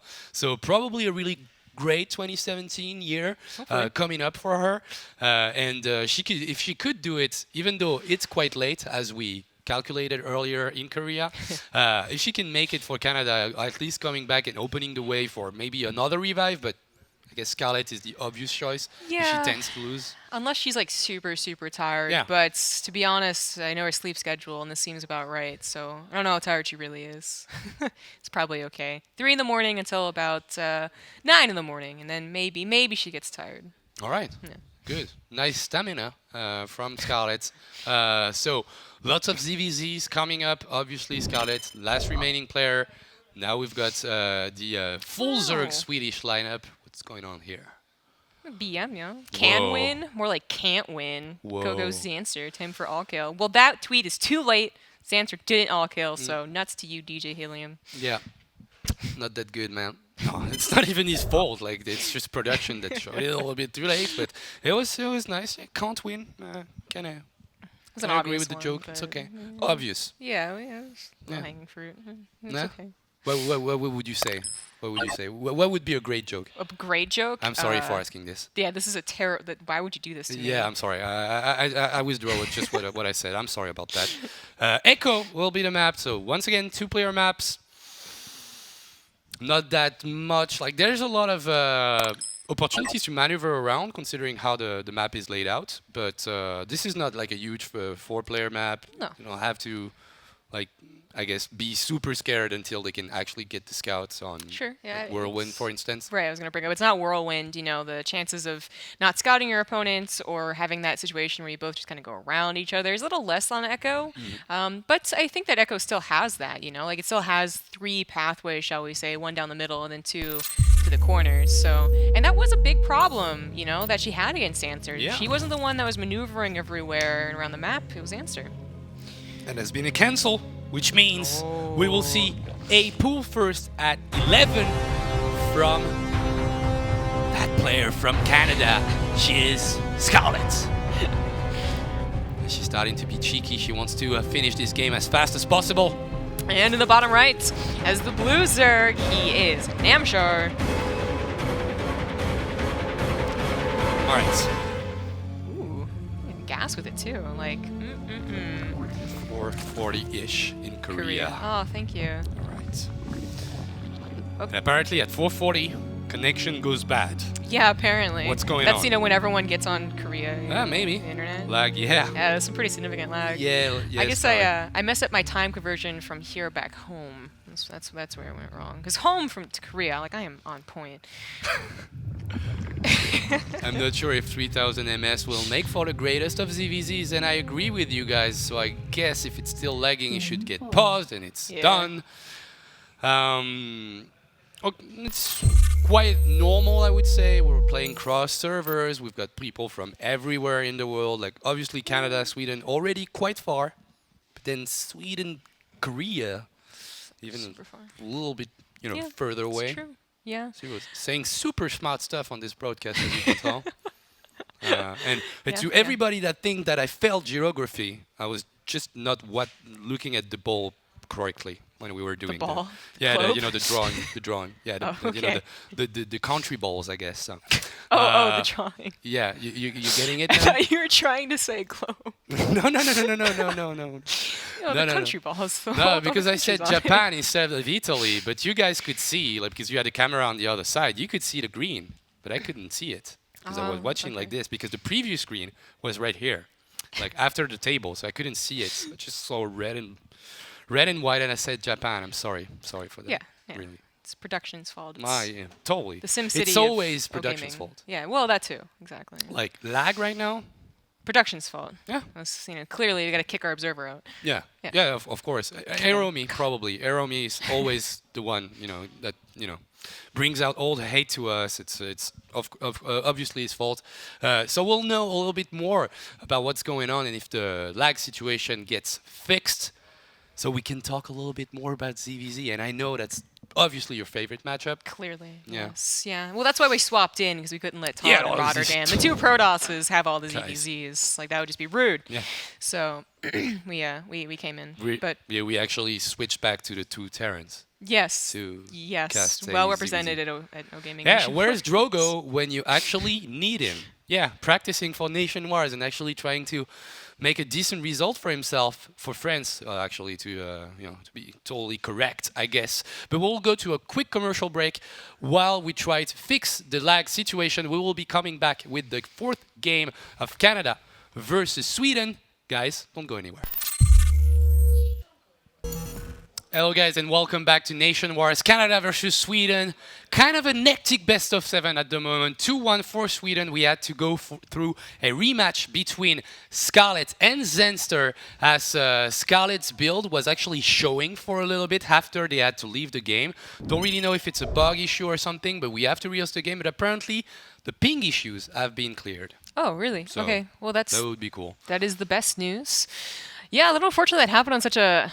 I was really excited to go into like why she was gonna early pull, and then the likelihood of her doing it again. I mean, I guess if you really want to like mind game someone, well, he would expect that I wouldn't do it, and then because he would expect that, then I'm gonna do it. And Like then he knows that I know that Yeah. he might know that I know. yeah, that's not a mind game. I would say you usually Yeah. want to play, especially in a case of a best of ones. So Yeah, and once again, Scarlet being the last remaining player in the Canada's lineup, so Yeah. the Canadian lineup, I guess. But that would be quite a gamble to go for it again. But I would like to see it, to be honest. Yeah, it'd be a very fun gamble. Like, Yeah. it'd be totally exciting, and maybe he really wouldn't expect it. Or if she was, I guess, devilish enough to just hope that he has ping issues again to do it then. Like that'd be kinda I don't neat, know. but- Like, there's something that's been going on with this tournament. Like the most, like the two countries that have had issues, with ping and lag, are actually countries that are supposed to have the best internet in the world, which is with Korea, I guess. But Yeah. like Sweden and Finland, like I've been to Scandinavia, and like even your 4G is just out of another world. Like everything goes so fast. Even in Brood War, I think the servers for Europe, hosted by Telia, it told you that when you actually connected to BattleNet back in Brood War. Telia is like a Swedish company that used to sponsor DreamHack, I think. So they're supposed to have great internet, and I don't know why they keep having issues. So I guess, I hope this has been resolved and we can go again on Echo. This is a great map. You haven't seen it, enough, so we'll show it to you again. But now, ZVZ, even though it was like a two-player map, Scarlet went for the all-in. Probably won't go for it again. I would guess not, but we're so wrong. See, that's sweet. I love it, though. That's just sick. That's Like just sick. I was really hoping she would, but I am so surprised. That, Let's see if Namshar drops like 17 pull or something. We'll see. Yeah. that's what we're going to be waiting on. But first, the introductions once again in the top left as the red Zerg. She is Scarlet. Going for the full gamble. In the bottom right, the guy that takes a little bit of precaution here for Sweden. This is Namchar. And yeah, his timing on the pool is quite enough, I guess, to defend those kind of aggression. We'll see. Like, it also comes down to execution, right? And where those your Baneling will connect. I guess she will drop a Baneling nest at some point. Or is it like? I don't really know. Actually, I wouldn't be able to tell at the moment. 8 Zerglings and a Queen. Have to wait to see if she keeps those guys on gas or not to get a Baneling nest. You're right. Like, this does come down to a lot of micro. Actually, already taken one off. Not quite two. Oh, that puts one on, so maybe a little bit of indecision. But okay, so if it's going to be like the full all-in here, yes, Namshar has this polarity as a queen in the way, or has Lings in the way, but any missed micro, and things could go really poorly, or if he figures this isn't quite the all-in version, because of course his Overlord's not going to see exactly what's going on, but he's taking the precaution, he's, you know, kind of guessing here. If she had gone for a gasless build, and he invested in a Spine Crawler, it's kind of like, but no, it's totally worthwhile investing in this Spine Crawler. Yeah, really good call on this one, because as we can see, but Namshar cannot. This is a Baneling nest coming in from Scarlet, as you mentioned. She will go super all-in on this one, actually pulling drones to save that hatchery. The micro is super important here. And at the moment, no spikes or anything, so that's good. And nice micro at the moment from Namshar, just keeping the drones on you know, in the front lines, tanking a little bit of damage for a small number of Zerglings that he has, but actually pulling back. Now we'll try to go down the ramp with a Spine Crawler. That's actually, I would say, not that good that he pulled drones. It wasn't quite successfully pushing her back, but I guess she's still too afraid of how many Lings be following it up, and of course that Spine Crawler. So, of course, she would have taken a bit of an up there upheaval in the economy as those drones were pulled, but they're back. But what about those Banelings? Yeah, 5 on the way. 5 Banelings will come in, and I think she can connect between the hatchery and the spine and actually hit both. And if she can take down the hatchery and the Spine Crawler, that would be super great for her. 2 more Banelings in production tab, 4 more Zerglings, and Scarlet will have to attack. She's got speed, she's got the Banes, and she will actually, blow up that Spine Crawler instantly. That's a dead hatchery, a dead Spine Crawler. She still has 4 less drones than her opponents, but in terms of positioning, speed being on the table, well, Scarlet's doing super well. Well, Scarlet's actually doing really fantastic. I really like that she noticed how weak the hatchery was after doing so much damage. The drones really didn't do a good enough job scaring her away. But also, Namshar is kind of like messing up in the long game here. You know, he really wanted to be able to save that natural, was unable to, but also, like, I guess he took his guys off of gas, so he actually won't be getting speed or his own Banelings at all. Just going to go right to that Roach Warren, but I really don't know how that's going to play out. I mean, he still has to get rid of her Lings and Banelings in the low ground, and her Queens, I mean, transfuses are good. He doesn't have any more Lings on the way. I don't think he's actually been able to get his natural for quite some time. Yeah, that's the thing. Like, you're stuck. You're stuck in your main. You can't get more resources. You are actually investing in a Roach Warren, which means your units, like your basic units that you want to produce, are actually a little bit more expensive than Zerglings. So, gonna be stuck quite a while. This is a pretty wide ramp too on this map, so I guess the Zerglings can still come in for for a counter attack, for a quick run by to the main. That drone super exposed. Scarlet gets it, sees it, and gets it instantly. Spine Crawler actually derping a little bit behind those Queens. Namshar with 650 minerals. I'm almost bewildered by his response here. It almost feels like he's playing against like a 2-Rax, or I guess in Legacy of the Void, like a 4-Rax, right? But going for the Ravager bust, but it's not the situation. He's gonna be banking so many minerals, he only had so much gas too, since he took the drones off for so long. Stuck at 15 workers too, even after getting a couple. Scarlet gets the cancel again, gets the drone, and Namshar will have to face a 2-base economy, a 2-hatchery economy in terms of lava production. And even though there's no Roach Warren in sight from Scarlet, I believe she will drop it down now that she sees the attack. She could. Maybe a little bit too late, to be honest. Yeah, it's roaches always seem so scary. When you're like roaches versus lings, but clearly roaches are the superior tech. But not really. Not when there's only 6 of them, and they have very minimal ling support. The banelings can take care of those slow lings, and enough speedlings can take care of roaches as long as they're not up against a wall. And even then, Namshar's not going to be able to reinforce. He doesn't have speedlings. Roaches are really slow. This is going to be his only attack force, and Scarlet's not too scared. She's taking it seriously, but this isn't really something that's going to be like, well, I guess I messed up. I guess I die now. Yeah. Namshar has to go back a little bit, threatened a little by those Zerglings just in the back, and yeah, no, Scarlet is not gonna try her luck in the natural. We'll pull back, maybe get a little bit of damage done to those roaches. No, just avoiding them for now. And 31 drones to 19 drones to Namshar. Namshar is actually gonna cross the map with Queen, filled with energy. This is the slowest push of all time. No creep on the map. Roach without speed. Asthmatic Queens trying to go towards the opposite side of the map. This is gonna take a while, and yeah, Scarlet drops down 2 Spine Crawlers, a Roach War, and some Overlords in case he gets supply blocked, if those Queens actually get some Overlords on the way. But yeah, Scarlet did it at the moment. Namshar, he doesn't even know if he wants to go with it anymore. Actually, his lair is about to finish. Yeah, I would say that he's definitely faking. I assume it's a fake, not a real attempt to kill all the Overlords, because, both are, I guess, an option. 2 birds with one stone type deal, but it scares Scarlet thinking, like, would he really move across the map with Queens and as many roaches as he could possibly get? But it also takes away her vision, so if he did have roaches or speedlings kicked in, for instance, she wouldn't be able to know. So I think it would be in her best interest to get a couple of lings, just try and get them into the main base, see exactly what's going down. As she sees that the Queens weren't serious, there's no more roaches, he probably figures that he went for a slower build-up to a lair, and it'll turn into a roach game. But still, confirming is always nice. It's interesting that Namshar did pretty well with this attack. Like, scared Scarlet off a little bit. She called this bluff a little bit. Like, she started 2 spines, cancelled 1, only 1 remaining in the natural of Scarlet at the moment. But in the end, did get a pretty sizable advantage in terms of +1 timing and roach speed timing. So even though, economy-wise, he's doing super bad, and Scarlet, it's been going on for a long time. Can we take a look at the graph instead?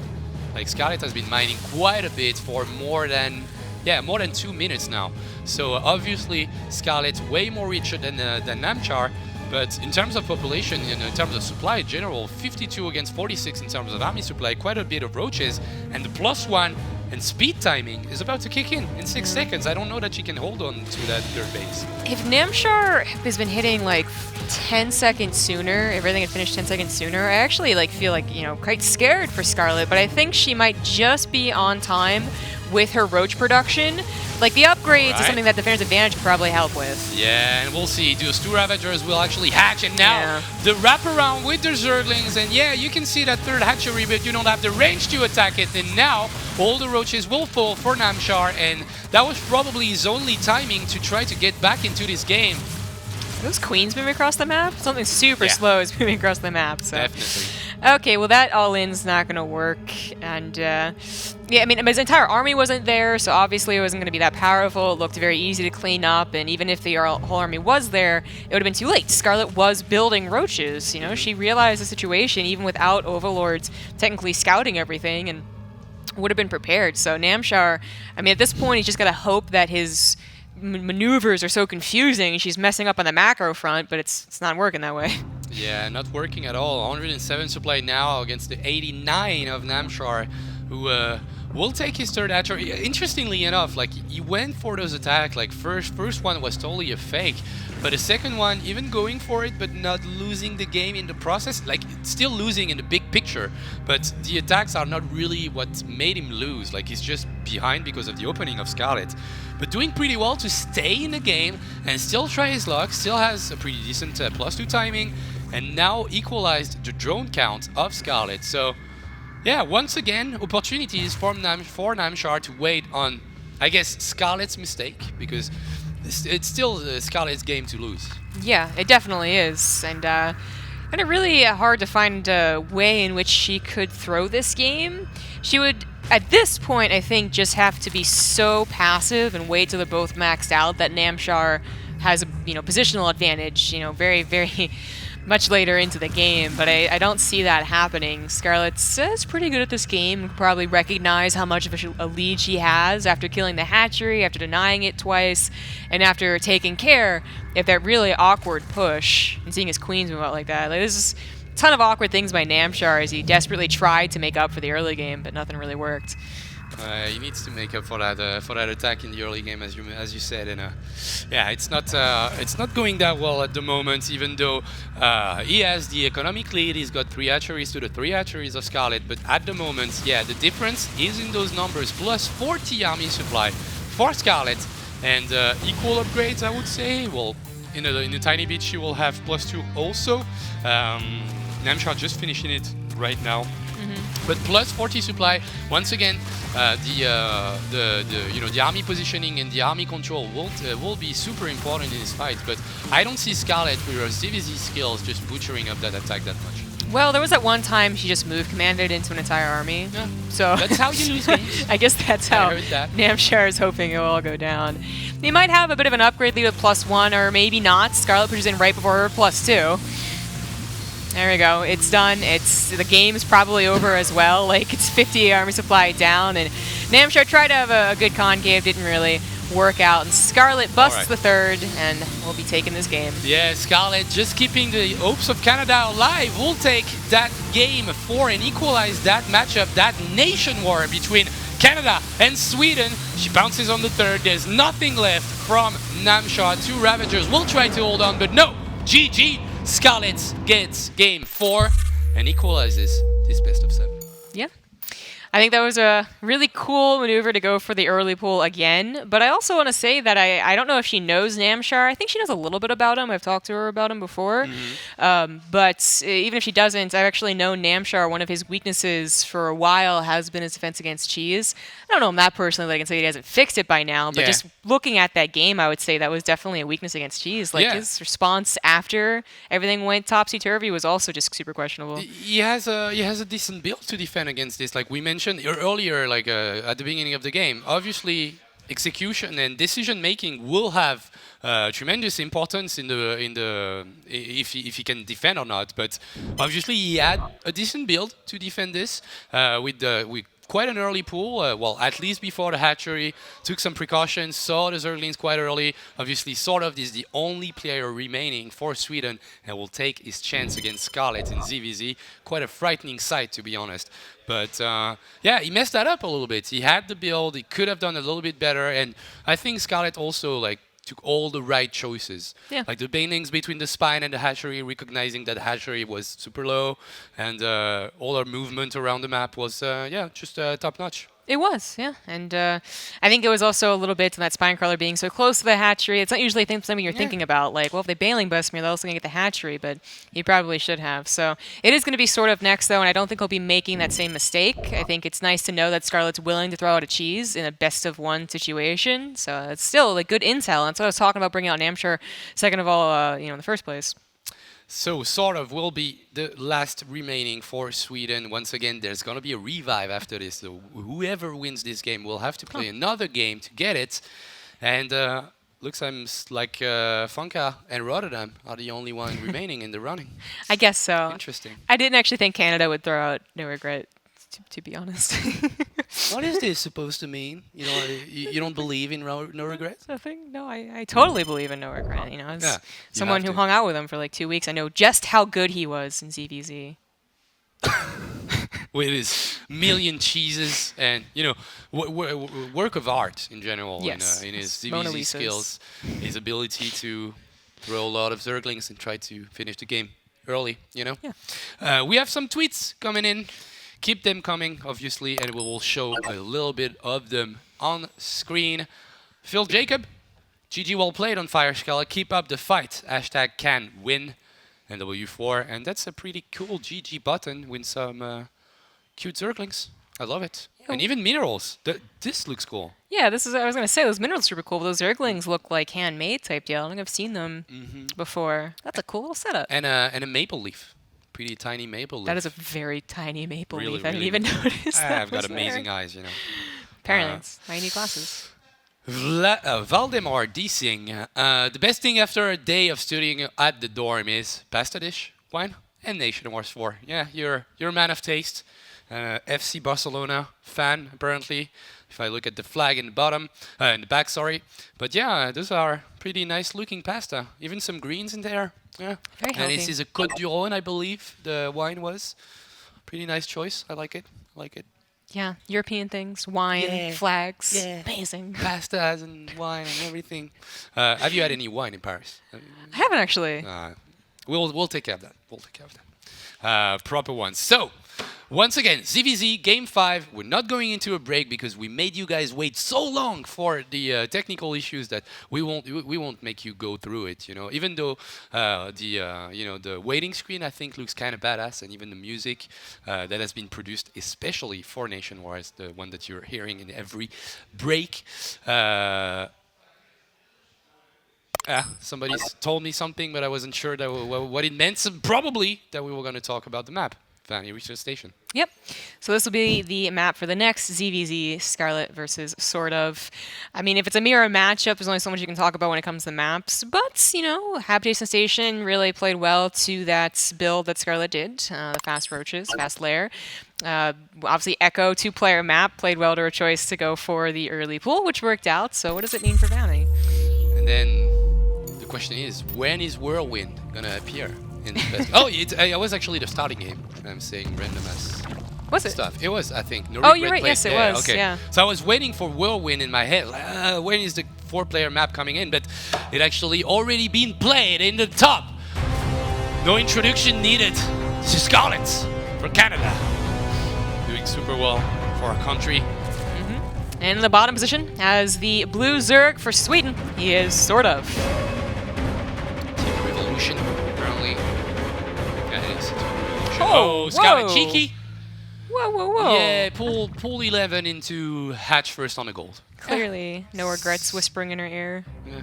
All the way It's from like, Canada. don't you want to try art a little bit, you know? Like, don't you want to, you know, that seems pretty arty. I like it. Take the gold first. It's been a while since I've seen this. So, of course, we had this whole reintroduction of all these old school maps, and it was fun talking about all the proxy hatcheries you could do on Overgrowth and, you know, bringing up the Gangnam style Terran on Habitation Station once again. But those things just really didn't come back as full force as you would maybe have expected, of course, because Legacy of the Void is a different game, even if the maps Yep.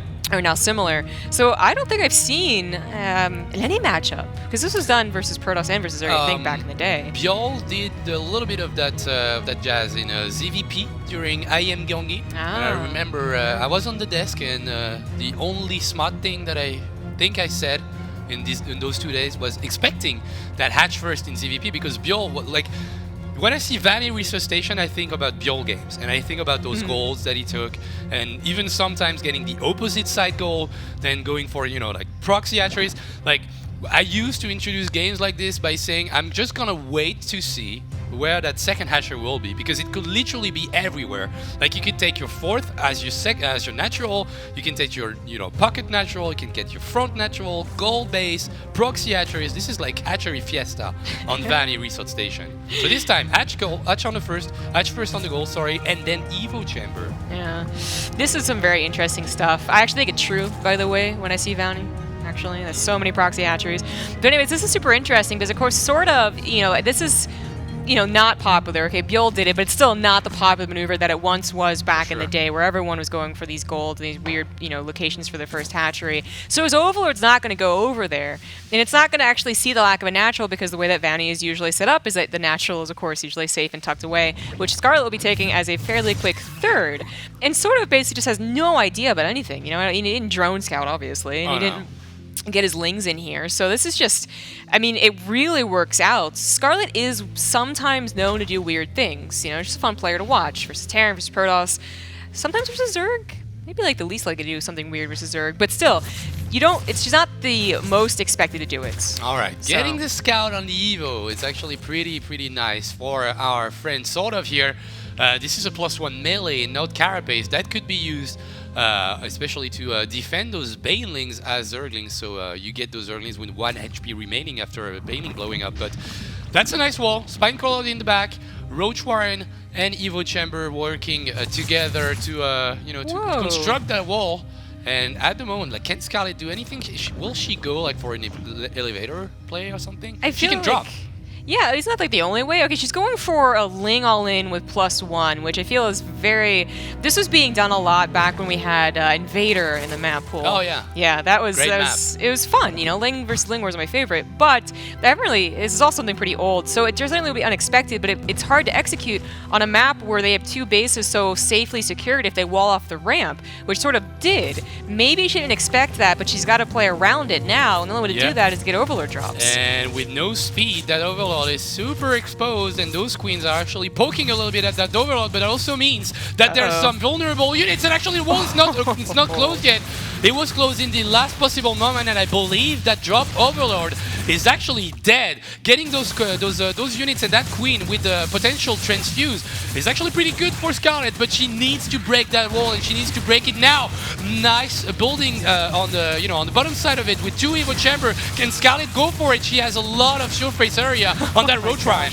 If she gets the Roach Warren, that would be huge. I mean, even if it finishes speed, which it does, he still doesn't have another Roach Warren. Does he even have Speedlings? I don't think so. He's still trying to hold on. Oh no, she breaks through. The gates are open, and Scarlet pounces in, but nice positioning on that queen. Roaches will hold on the top side. Scarlet's trying super hard to go past it, but she's losing units after units. Oh god, I don't think this round was good enough. There's too many Roaches, and they weren't surrounded. Like, this was so crucial that sort of got the scout on the evolution chamber. He had zero knowledge about anything else in this game, but that told him enough to be prepared for potential bust. I mean, he'd already set up his SimCity pretty well in case of that too, but to be like, you know, prepared mentally as well to get that secondary wall off might have just saved his life. All right, as Roaches are quite exposed, they're talking close to the ramp and actually getting surrounded by those +1 Zerglings. Keep in mind, they hit quite a bit with this upgrade, and now Zerglings have an opportunity to go to the main. Scarlet will go back and try to get that third down. 22 more Zerglings, +1 defense, and the Bailing Nest. Scarlet will not transition out of this. She will go for the full-on aggression and will definitely get that third hatchery. Well, she definitely gets a third hatchery, which is, I would say, you know, ideally expected if everything goes according to plan, but the secondary wall-up looks very awkward. The Roach Warren only just finished up, so that's why I sort of was banking quite a bit on unable to defend his third base. I'm surprised she's committing. Yeah, she's committing super hard. 10 more Zerglings, work. still quite a bit. Just destroying that secondary Roach Warren, which means no Roaches will be able to be produced, and now the Zergling flood will actually reach the main and get those drones. Nice hold position micro from sort of. Links to the left, links to the right, and will now go and pounce on that natural. There's nothing here. Scarlet destroying the economy of sort of and his, reproduction capabilities with that queen. Queen is not gonna fall though. Yeah, she's close, very close to actually dealing equalizing amounts of damage for the economy right now. Just barely doesn't get those last 2 drones for it, but she didn't have her Speedlings follow up quite so quickly enough. So sort of does rebuild his wall, but he has lost, yes, 2 Roach Warrens. It's already difficult enough to have Roaches spread out against Lings, but especially when you can't really make that many Roaches. But oh my god, that unit's lost tab. 144 Lings to 15 Roaches. I still am quite worried for Scarlet. Yeah, she still has that gold working out for her, so even though she has 4 less drones, she can actually produce quite a bit of units out of those 3 hatcheries. She now has the Bailing Nest completed, and she will go for a huge ton of them. 13 Bailings, she had 500 gas in the bank, 19, 17, just going up, and now this is not a wall that would get, eaten a little bit. It will be blown up instantly, and if she can get, like, for instance, those Evo, because +2 attack is about to finish. I didn't even realize this. +2 Roaches against +1 Carapace Zerglings. Well, go back to the the 2-shot kind of thing. All those Banelings will come in. That is so many Banelings. Oh They're my going to God. collide. Actually, that wasn't even a full wall. Whoa. They weren't Whoa. necessary for the first one. Everything is gonna blow up here, and Scarlet is not even interested in the drones. She wants to get the units. The Spine Crawler still dealing damage. +2 Roaches and +1 Carapace. No, +1 Carapace has been destroyed by Scarlet. There's not as many Roaches. 33 armies to play against 30. This is super close, but those 8 Roaches, they're not out anymore. They're not out yet, sorry. That micro on the Ravagers was really important there, at least to buy a little bit more time, and unfortunately all the Roaches do go down, and sort of he needs to have his Roaches together in a clump behind the minerals or next to a wall. They're actually winning out against these well-upgraded Lings.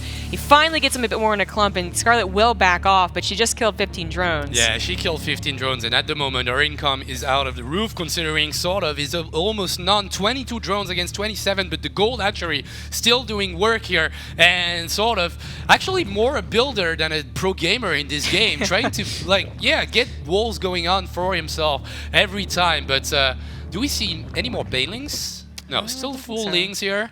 232 gas, so she can go for another blow up like she did just moments ago, but she's steadily winning this game, I believe, without any technology whatsoever. She's fighting +2 roaches, but why not? It's so hard to say because, you know, as soon as sort of really gets to that critical mass of roach, you're just going to be like, well, I guess you can't do very much other than try and play a macro game, which at this point she probably could. So, yeah, I still give the win to Scarlet, but sort of maybe, holds on a few more times and she continues to over-dedicate, then maybe it's a different game. I also am thinking, like, what if there was one Overlord drop in the natural every single time? That could have been beautiful. I was about to say exactly the same thing. Like, you drop a couple of Banelings or even, like, +1 Zerglings will wreck the economy in the second base, but no Overlord available for Scarlet, and keep in mind she doesn't have speed overload, so getting this overload in position will be quite hard. But yeah, that would actually make it so much harder for sort of to hold on both natural and main base. That goal is about to expire. Scarlet will lose some of that income. She will have to throw back those drones to her own natural or normal natural, I would say. Sort of feeling cheeky building 5 drones. I guess he needs drones to build Evo chambers, right? Yeah, exactly. He needs more structures. I don't know. Like, he's also pretty split, but still has enough roaches to clog the holes a little bit. I don't think that busting it's actually going to be worthwhile right now. And that was, dangerous. you know, the kind of the question after so many all lanes is, does she ever try and macro out of it? Lair. Yeah. All right. Lair, drones, and extractor number 2, I believe. Yes, this is number 2. So yes, she will try and transition out of it. She's got like a pretty cool positioning on the map, to be honest. But I don't know that she want to takes this fight. Like, how many roaches are we looking at? 23 plus 2 roaches. Yeah, they're pretty well upgraded. Yeah, I definitely don't think you bust again. I definitely don't think you bust again. dancing. Scarlet actually feels pretty good about this game. She I was think she dancing. definitely should. I think the problem was that if she continued to dedicate, that she might mess up, you know, and just throw the game away. But if she's going to play a little more patient and actually play the macro game, then I think it gives her like a world of possibilities. If sort of tries to push out, maybe he can get his third base because it's still kind of close to the ramp, but I don't think he's going to be able to push out too confidently across the map against so many lings. Maybe if he has his own banelings though, and he is getting his own baneling nest, maybe he recognizes that a macro game's not going to go well for him. Okay, so Scarlet just a little bit indecisive. She was, you know, dancing the lings, but at the same time not taking like super clear decisions. Wanted to go for the baneling speed first, cancelled it, went for the +2 melee. And now, can she get... Oh, that's a huge amount of Zerglings. Like, I know Pig likes his roaches, but I like my Zerglings, you know? Yeah, right? This is... I'm surprised that she went for centrifugal hooks over what I thought was going to be a Spire, to be honest. You know, you continue buying time with lings, constantly threatening the counterattack, get some Overlord drops, and sort of just never feels very confident pushing into you. And Spire could have really done a lot of damage, but she's just sticking on Ling Baneling.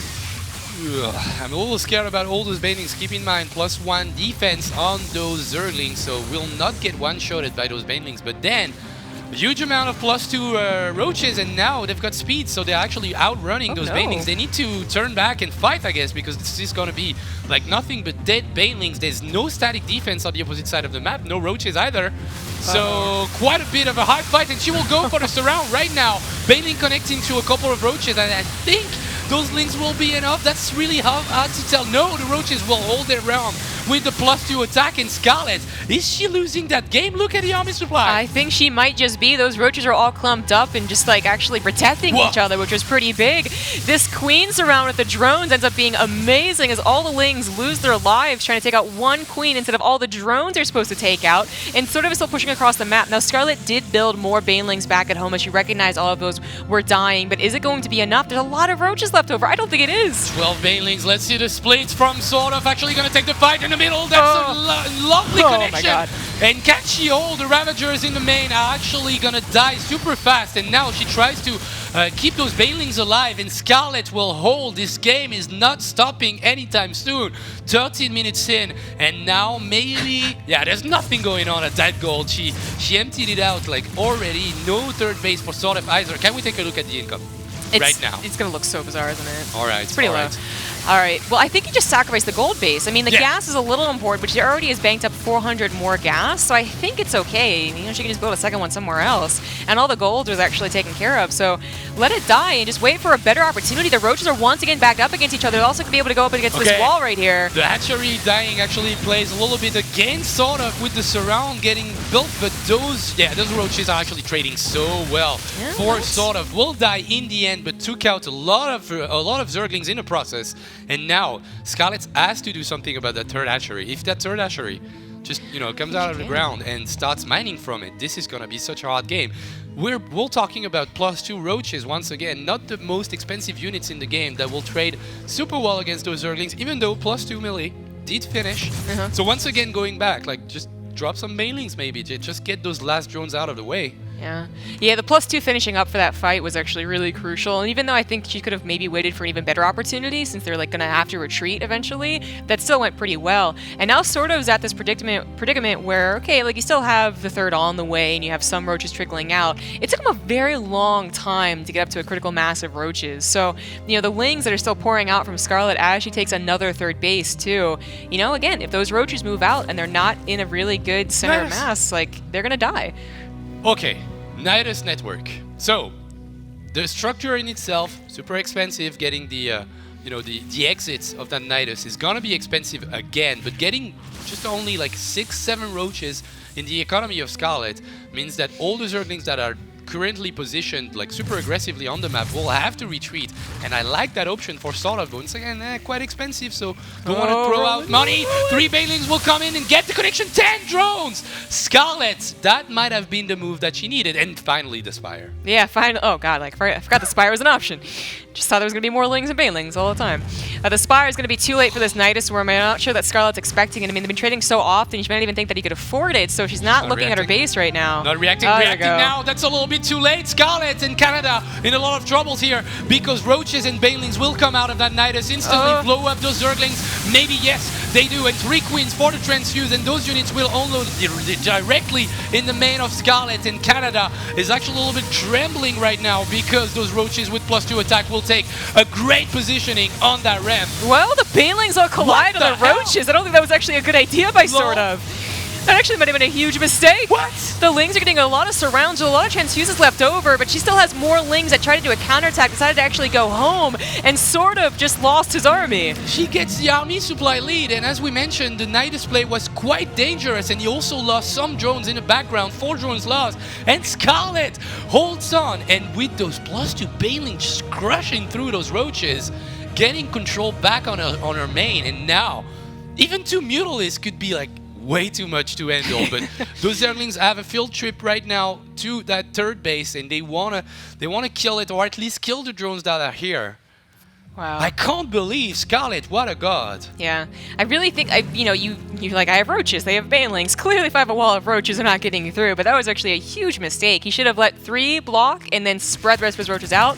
Even then, it's still questionable because +2 lings are going to take care of roaches that are spread out too. So, just a game about underestimating ling power, I suppose. Swordof's going to try and go for his own Spire. It's pretty late, but I guess Scarlet, not on a lot of gas, can't exactly like snowball with mutas Yeah, she automatically. built But 3, I think.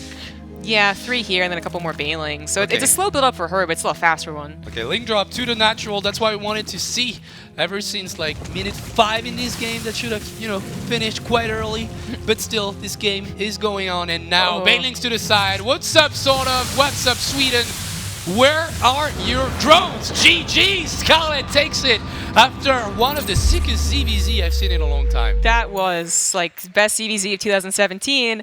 Hey, no, it's actually been the best CVZ since like it's got to be more than a year actually. Like I'm thinking back to again when we saw a lot of Ultra games, like those were pretty cool. Yeah. But that Ling-based game right there, and Scarlet getting all the clutch maneuvers of the Banelings was definitely one of the best games I've seen in a while. Yeah, really cute strategy from Scarlet with the +1, and as we mentioned, more of an architect than a gamer in this game.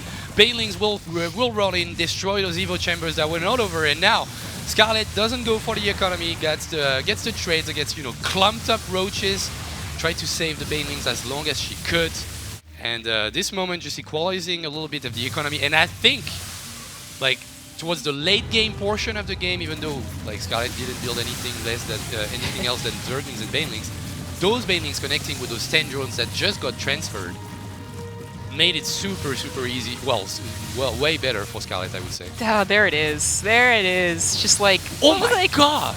12, 15 roaches or something like that. Like, those Banelings are so good with their +2, and of course, sort of never going for his own Carapace upgrades.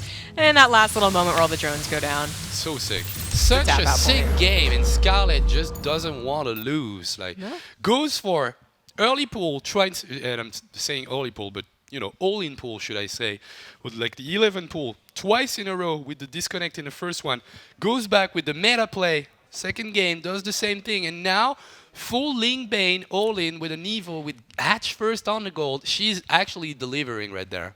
Yeah, that was just a super... I mean, I love that she brought back, like, an older build on a very long map, and one that...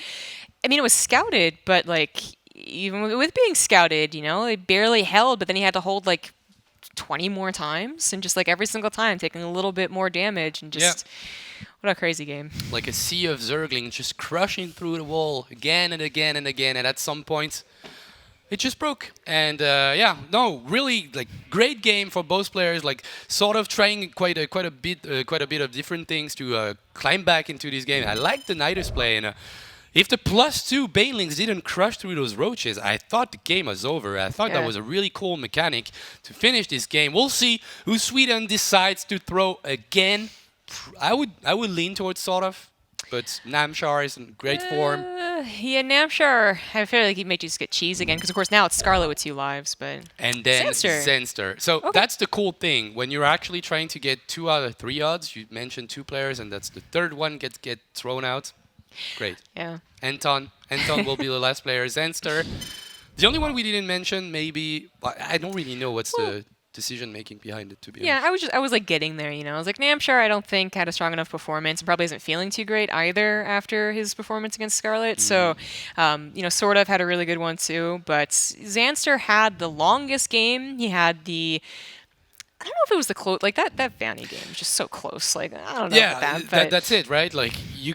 Like the game went on for long. I think he held on to a game that he was clearly losing for a long time and did super well considering the position he was in. But yeah, that game against Sort of was also super close until the end. So I guess, yeah, they decided in the end, and that's their decision to make. Obviously, Zenster will be the last player. You guys believe that Canada will win. 71% of you guys against the 29 of Sweden. And so at the moment we are at 3-2 in favor of Canada, and Scarlet, you know, doing what she does best, just being a boss and, you know, climbing back in a really tough best of 7. yeah, she's starting her 2017 fitness goals off at a good start, because she's carrying Canada on her back. Yeah, thank you. No regret, Semper, please. I'm just kidding. Of course, as I said and mentioned before, she does have now, I guess, 2 lives, if you want to say it that way. So I'm going to face Zanster again, probably feeling pretty confident, but even if she happens to lose, then there is that third game she could play against him with a revive. So I'm feeling pretty confident for Canada. Yeah, Canada looking good, even though the beginning of the best of 7 wasn't for him. We'll go on to tweets, and first of all, that's a great... is that a picture or is that his profile picture? I don't really know. That's a picture he attached. All right, okay, just a picture you attached. The game between On Fire Scarlet and all sort of SC. This guy has to be found by Twitch and needs to become an emote. He does. Yeah, I think Pig actually made that emote. I feel like he used Pig's emote because the resolution is just... top notch. It's perfect. But yeah, that is a pretty accurate description. Like, it was just sick. Like, and have you seen that kind of strategy before on Vanny? Like, is that something you saw before? a long time ago, I feel. Yeah. I mean, of course, there was that whole era where, like, in Heart of the Swarm, Ling, Baneling, Muta was, like, the only thing you could do. So I think that was what I'm recalling. Oh, Bly on Fire. Every time I'm watching On Fire Scarlet playing, I'm like, what? How? What? Again? What? Nation Wars 4. Yes. Yes, Bly. Well, to be honest, you give us kind of the same feelings. I was going to say, like, so, Bly you know, saying don't this. underestimate yourself, Bly. You always, like, make, you know, go crazy and excited about your play, but definitely Scarlet just going for that, you know, totally weird strategy and just, you know, sticking to her guns. Like, no, It's gonna work, guys. Like I'm telling you, no matter how many Evo chambers you're gonna build, I'm gonna destroy all of them. And then yeah, just a little bit of positioning and everything. The banelings to the third. Scarlet's on fire, definitely. And Overgrowth to be our 6th map. Yeah, potential last map if Scarlet can really take it all for Canada. Last night in the coffin. I did feel like I was, with you too. Like the fact that she continued to try and make an all-in work was very, first of all, reminiscent of Bly and teammates, but also just ended up being the wiser choice. Maybe there could have been a time she fit in that Spire, but I'll see if she all-ins again. Okay. Oh, well, yeah, she does. Woohoo! Yeah, I got my All answer. right, for a 6th game, our Canadian player in the top right this time of Overgrowth will go for that super early pull. This is Scarlet. And in the bottom left, as the blue Zerg, he is Zanster. Thought he was bulking up to 300 minerals for a second there. I was super scared. Maybe he was. Then he was like, actually, you know what? I'm going to go for the pull, just in case. Scarlet seems like she's being pretty cheeky today. Yeah, she's going the YOLO option. Like, yeah, I don't wanna wait, anything that will happen. I will take my responsibilities and attack super fast. Scarlet goes for a slightly different build, like actually quite different build. The early pull is here, but as you can see, no gas, so no transition into speedling or baneling whatsoever. Takes the hatchery in 2nd place, and I like those early pulls on Overgrowth because the map is so freaking small, right? Yeah. Does Answer just have like Did he really messed weird up a little bit? Yeah, his overall placements. Scouting. Or also, it's just no. That's awkward. I could have sworn it usually veers a little bit more to the right, but either way, I think there's still potential for Scarlet to dodge it, regardless, but he does not see this coming. So what's cool about what Scarlet does here is that there is a potential that Scarlet would all in for the second to last game that she would play. Like, Scarlet can be the person to do that. So for Zanster, he might be freaking out right now. Nice, like, oh my god, there's going to be banelings, and they actually pulling the drones here. This is pretty worth somebody who didn't actually invest in a gas. Yeah, this is a really great opening for Scarlet at the moment, getting a lot of damage done to the hatchery and going a little bit back with those drones and Zergling at the moment. Zenster doesn't really know what to do. He will take the fight and lose a couple of drones. Subdot, looking at us at the moment, filming us. That's okay. Zerglings will probably get this hatchery, to be honest. Yeah, it looks like it. I mean, at this point, yeah, you're just going to stack as many lings as possible to get it, and that is down. Now, Zanster does have something on his side, obviously not a hatchery, but he does have speed already coming along, so that can be something he can utilize later, maybe to deny her 3rd base, for instance. Should a game go on that long? I don't know what the drone thinks it's going to do. It's like, maybe they can't see me. Yeah, like maybe we take a secret gold base, which would have been the craziest answer, but maybe Zanster's kind of crazy. Craziest answer, Zanster. I don't know. Like that seems quite fitting for Anton. Tried to go for the hatchery, but will get that drone killed. Did get the cancel, but not cheeky enough to get another extractor going or something else. Gonna go for another hatchery on the low ground on his natural, but. Really great opening. Scarlet didn't have to put all her eggs in the same basket, just went for a couple of Zerglings in the early game, got the fight that she wanted, and as you mentioned, probably made Zenster quite paranoid. Yeah, he did start a baneling nest, and I think he realized that the timing had kind of gone for that pure all-in, and canceled it, I'm pretty sure. It was going crazy, but the evolution chamber is kind of cool. So he will have speed, as I talked about, and that will give him map control as the game goes on. But the Overlord drop potential could mean like a couple of drones here and there to really pull him back, because of course right now he's down by 7 drones. This early in the game is a pretty big deal. Looks like he's going to give Scarlet a taste of her own medicine by going for +1 as well with that evolution chamber, and Scarlet will be the one defending with just pure roaches. But clearly she has experience on the other side, so I feel that she actually will be fine against this as soon as she scouts it. And there's one thing Scarlet is certainly missing in this game is further scouting. There's an Overlord coming. We'll probably get the scouts on the gold. That was weird. Scarlet actually canceled one of her buildings, getting the wall down, and Zemster almost went for the run by. Didn't believe in it. In the end, getting +1 melee. Zemster just like. I like that strategy. Like, you make a lot of Zerglings, you get the +1 attack. And then you I think I can work with this. And a gold, you need a gold, right? Okay, I'm gonna get a gold. Like, it's interesting. Like, he's learning as it goes, like going for that strategy that Scarlet used just before. It's so different though, you know? Like Scarlet got a hatch first on the gold and got the drones over there really quick because I think she even made some at the gold. Whereas Xanser's going to have to transfer to a much, far away gold that is a lot later. And I just think the thing that's going so well on his side is that Scarlet doesn't know this is happening. Like I think that is actually pretty good for Xanser, but I don't know if it's good enough to actually make it work. We'll see. A couple of roaches coming in. Quinns also. The speedling will kick in super late in this game, so she did want to. She didn't want to have some Zerglings in her composition because she could have skipped it all along. Yeah, she wants to kill him. Yeah. She's like, actually, I'm not going to play so much of a macro game beyond this. If she tried to get the third, the speedlings would have canceled it. And I think it just is like, I'm going to go for blood here. But Xanser was making nothing but lings this entire time. He might. Well, +1 lings, but a 20 armor supply is advantage, and she is already in the mineral line. That actually is not going to be a very healthy gold for long. Yeah, Scarlet will pounce on that gold, and Xanser has to pull the drones back. And now, quite a bit of Zerglings actually, and maybe getting this around. I think Scarlet got blindsided a little bit. Yeah, she did. Yeah, there's nothing going on here. I'm going to take the fight, and then suddenly 45 Zerglings just come out of nowhere, and she got the first step of her attack completely crushed, and now those 3 queens seems a little bit, exposed, and yeah, considering there's +1 on the Zerglings, I don't know if that fight is that easy to take. Scarlet will throw down the Painling Nest.